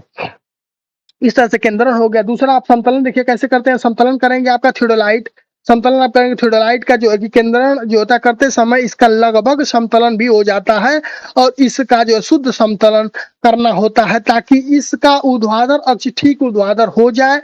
यह क्रिया उपकरण की ऊपरी प्लेट यानी वर्नियर प्लेट पर लगे दो समकोणक पाषाणों यानी लेबल ट्यूब्स के संदर्भ में ट्राई बेच और ट्राई बेच यानी ट्राई बेच नीचे का होता है, तीनों बेच लगी होती है, नीचे का स्क्रू की तरह होता है, उसे ट्राई बेच बोलते हैं। जैसे अपर प्लेट होती है, लोअर प्लेट होती है थियोडोलाइट में, लोअर प्लेट के नीचे ट्राई बेच लगा होता है। ठीक है, ट्राई बेच समतलन के बीच लगे 3 पाद पेंच द्वारा की जाती है। पुराने उपकरणों में 4 पाद पेंच होते थे परंतु आधुनिक उपकरणों में 3 पाद पेंच की व्यवस्था होती है क्योंकि 3 पाद पेंचों वाले उपकरण का समतलन शीघ्र हो जाता है।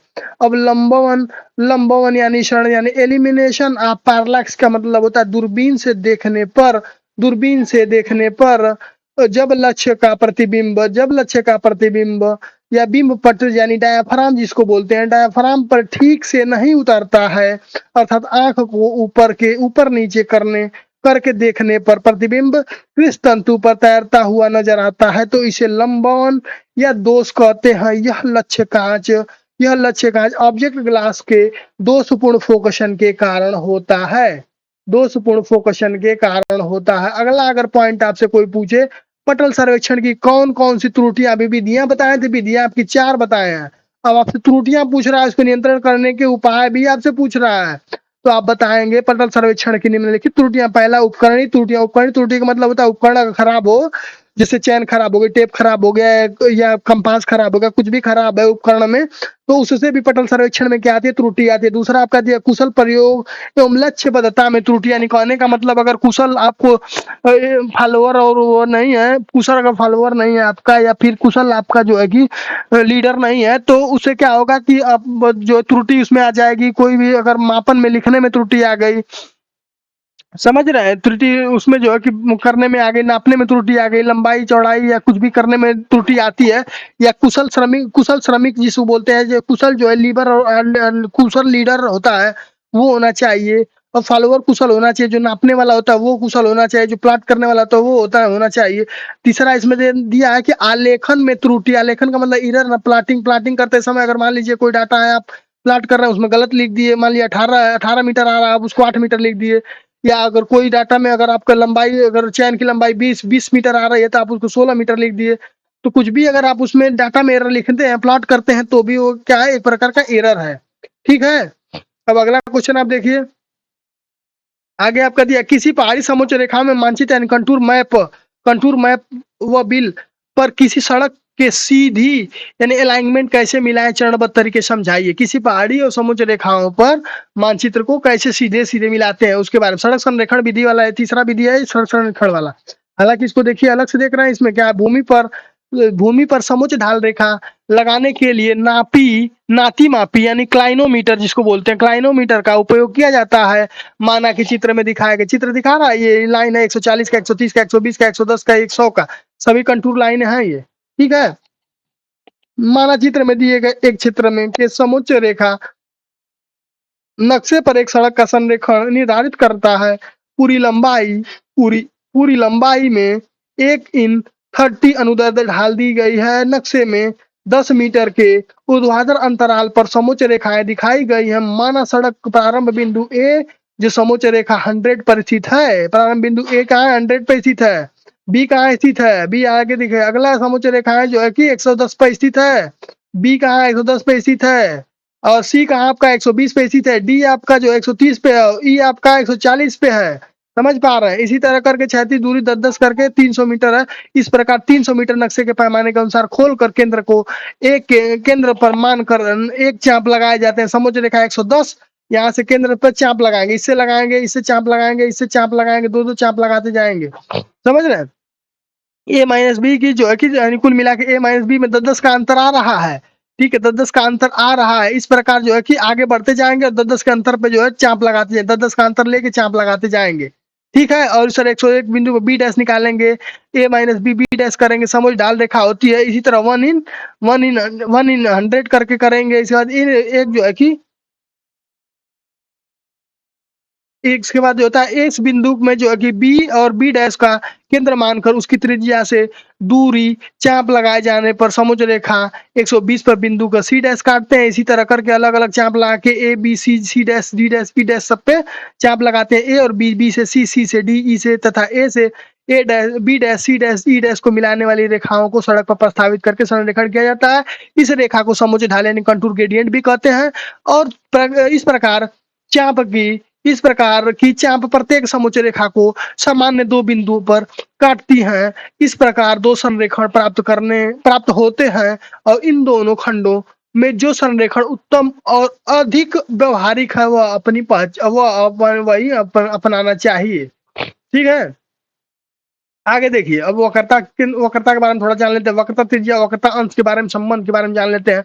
वक्रता त्रिज्या तथा वक्रता अंश बोलते हैं जिसको डिग्री ऑफ कर्वेचर बोलते हैं, रेडियस ऑफ कर्वेचर बोलते हैं। इन दोनों में संबंध, degree of curvature D, radius of curvature R में संबंध होता है। चाप होता है, चाप चित्र नंबर ए में देखिए, इसमें 30 मीटर का चाप लगा है। इसमें जो है 30 मीटर की रेडियस, ये चाप अलग है और 30 मीटर की जीवा है।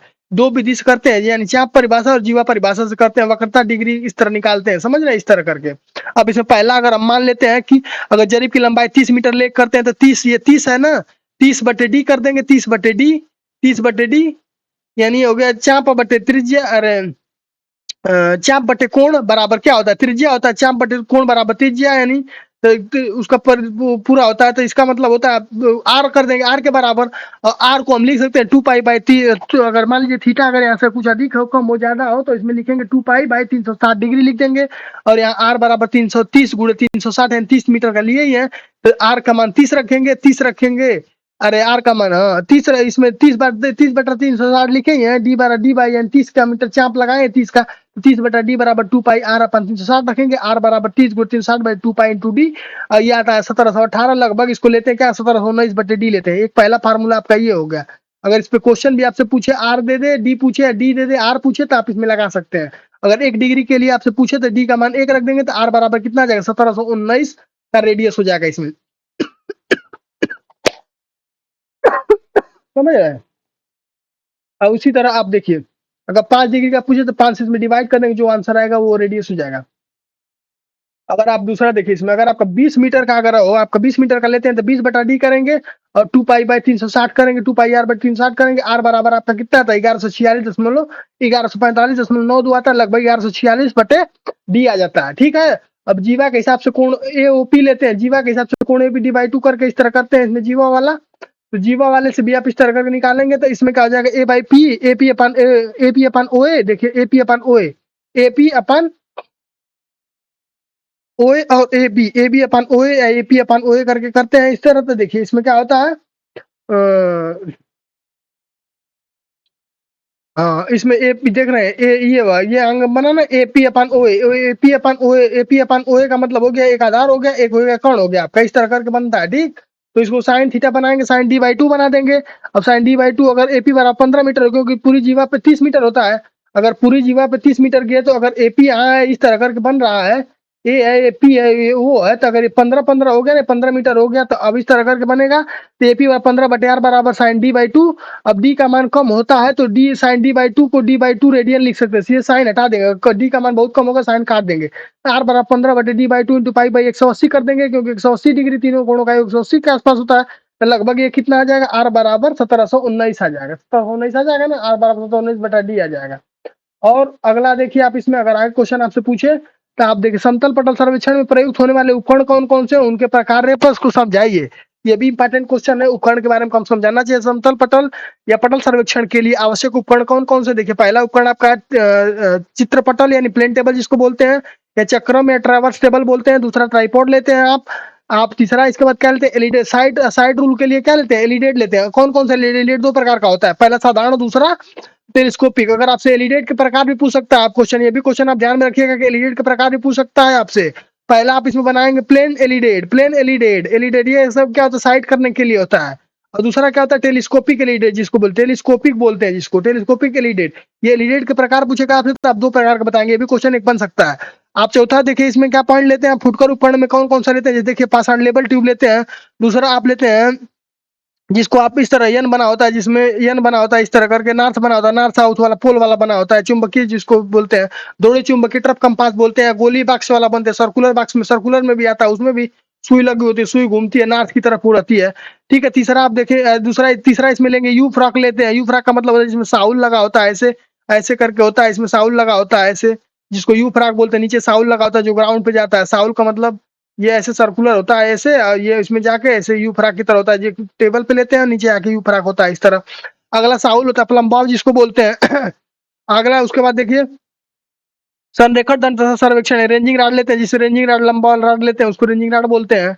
आगे आप देखिए, आगे आपका क्या दिया हुआ है, आगे आपका दिया हुआ है स्केल, स्केल में पेंसिल वगैरह, रबड़ वगैरह, चाकू वगैरह, चाकू खूटी, हथौड़ा वगैरह, एक ड्राइंग शीट भी ले लेते हैं, और ड्राइंग पिन वगैरह, झंडी वगैरह सब कुछ लेके जाते हैं वहां पे, जहाँ ग्राउंड पे ले जाते हैं। ठीक है, ग्राउंड पे इस तरह से ले जाते हैं। अब इसके बाद अगर आपसे जो क्वेश्चन दिया था ना वो टेलीस्कोप वाला, अरे टेलीस्कोप कर रहे हैं, वो थियोडोलाइट वाला, थियोडोलाइट वाला क्वेश्चन था ना, थियोडोलाइट वाला। देखिए थियोडोलाइट के लिए कौन कौन सी रेखाएं हैं, थियोडोलाइट के देखिए रेखाएं, थियोडोलाइट की रेखाएं कौन कौन सी हैं, देख रहे हैं थियोडोलाइट की रेखाएं, थियोडोलाइट की रेखाएं, अगर थियोडोलाइट की रेखाएं आपसे पूछ रहा है, जैसे उसमें देख रहा था, ये देखिए ये थियोडोलाइट का पूरा मेन एक्सिस है, जिसपे थियोडोलाइट खड़ा रहता है। ठीक है, मेन एक्सिस है, थियोडोलाइट जिस पे रहता है। ठीक है, थियोडोलाइट इस पे रहेगा। अब उसके बाद क्या होगा, इसके बाद नीचे वाले देखिए, लोअर प्लेट होती है, एक लोअर प्लेट होती है, एक अपर प्लेट होती है, इस तरह करके इसमें होता है ना। तो प्लेट लेवल एक होता है, एक जो होता है पाषाण लेवल, प्लेट के ऊपर दोनों पे लगा होता है, दोनों का 90 डिग्री पे होते हैं। अब इसके बाद ऊपर आ जाइए, ऊपर जहाँ टेलीस्कोप घूमता रहता है, टेलीस्कोप वाला जो होता है एक्सिस ऑफ हॉरिजॉन्टल एक्सिस होता है, और इसके विपरीत जो देख रहे हैं एक लाइन ऑफ कोलिमेशन होता है, लाइन ऑफ कोलिमेशन, यहीं पे एक्सिस ऑफ टेलीस्कोप भी इसको बोल सकते हैं, एक्सिस एक्सिस ऑफ टेलीस्कोप भी इसको बोल सकते हैं, टेलीस्कोप भी हो सकता है, एक्सिस ऑफ टेलीस्कोप भी हो सकता है, लाइन ऑफ कोलिमेशन या एक्सिस ऑफ टेलीस्कोप, यानी जो दूरबीन की अक्षरेखा बोल सकते हैं इसको। एल्टीट्यूड लेवल, इसी पे एक लेवल ट्यूब होता है, वर्टिकल यहाँ चक्री लगी होती है, इसी पे जो होता है एल्टीट्यूड लेवल होता है, और इसमें हॉरिजॉन्टल एक्सिस होता है, देखिए लाइन ऑफ कोलिमेशन होता है, एल्टीट्यूड लेवल होता है, नीचे होता है अपर प्लेट होता है, लोअर प्लेट होता है, और सब एक दूसरे से ऊर्ध्वाधर एक्सिस होती है ये, और सब एक दूसरे से क्या होते हैं 90 डिग्री पे होते हैं, समझ रहे हैं। इसका आप इसको बना लीजिएगा, इसको समझ लीजिएगा। थियोडोलाइट में अगर आपसे रेखा पूछे उसके, तो आप उसको वहां पे 20 को इस फिगर को बना के ऐसे भी लिख सकते हैं। ठीक है, और इसी के साथ आप लोगों को धन्यवाद, हमारे चैनल में बने रहने के लिए। आरजी चैंपियन में आपका स्वागत है, और आपको इसी तरह के वीडियो मिलते रहेंगे, हर चैप्टर को कंप्लीट पूरा सॉल्यूशन मिलेगा। ये एक तरह से क्या है, कंप्लीट है आपका सर्वे, सर्वे कंप्लीट आपको दिया जा रहा है। अब इससे ज्यादा एक भी क्वेश्चन इससे बाहर नहीं आएगा। अगर इससे ज्यादा आपको कुछ भी लगता है तो आप इसमें ऐड ऑन कर सकते हैं। और दूसरी बात, आप इसको एक बार नहीं, दो बार नहीं, 3 बार इसको एक बार वीडियो को देखते जाइए। अगर आपको पढ़ने में समझ नहीं आ रहा है, कुछ भी समझ में आया, तो कमेंट बॉक्स में आप मैसेज करिएगा कि ये दिक्कत आ रही है हमको, उसको अगले सब्जेक्ट के लिए, उसमें उसमें अगले सब्जेक्ट के लिए ऐड ऑन किया जाएगा। दूसरी चीज ये है कि आप इसको जो है कि ज्यादा से ज्यादा लोगों के साथ शेयर करिए, और सबको जो है कि इसमें सबको शेयर करिए, ताकि सबका इसमें जो है कि किसी का बैक ना लगे। सर्वे में अधिकतर लड़कों को डर लगता है कि बैक लगेगा, लेकिन जो क्वेश्चन हम लाए हैं, छाट के क्वेश्चन लाए हैं, और इससे ज्यादा क्वेश्चन नहीं पूछता है, और आपका किसी का इसमें बैक नहीं लगेगा। और आप इसको ध्यान से पढ़ें और कई बार इसको देखें और समझें। और इसका अगर पीडीएफ आपको चाहिए तो आप हमारे Telegram channel RG champion, Telegram RG champion के नाम से टेलीग्राम चैनल बना हुआ है, जो कि इसके वीडियो के डिस्क्रिप्शन में भी दिया हुआ है, वहां से जाकर उसको टेलीग्राम चैनल को ज्वाइन करिए। आपको सभी सब्जेक्टों की पीडीएफ फॉर्मेट में, सभी सब्जेक्टों का आपका जो है कि नोट्स मिल जाएंगे, समझ रहे हैं। आप उतना ही पढ़ के आप जाएंगे जो कि आपके लिए सफिशियंट है, और उसके अलावा आपको जो है कि कुछ भी पढ़ने की आवश्यकता नहीं पड़ेगी, समझ रहे हैं। आप इसको ध्यान से देखिए और पढ़ते रहिए, और अपने दोस्तों के साथ शेयर करिए। Thank you so much, RG champion बने रहने के धन्यवाद, और thank you so much. Channel को लाइक करिए, सब्सक्राइब करिए, दोस्तों के साथ शेयर करिए। Thank you.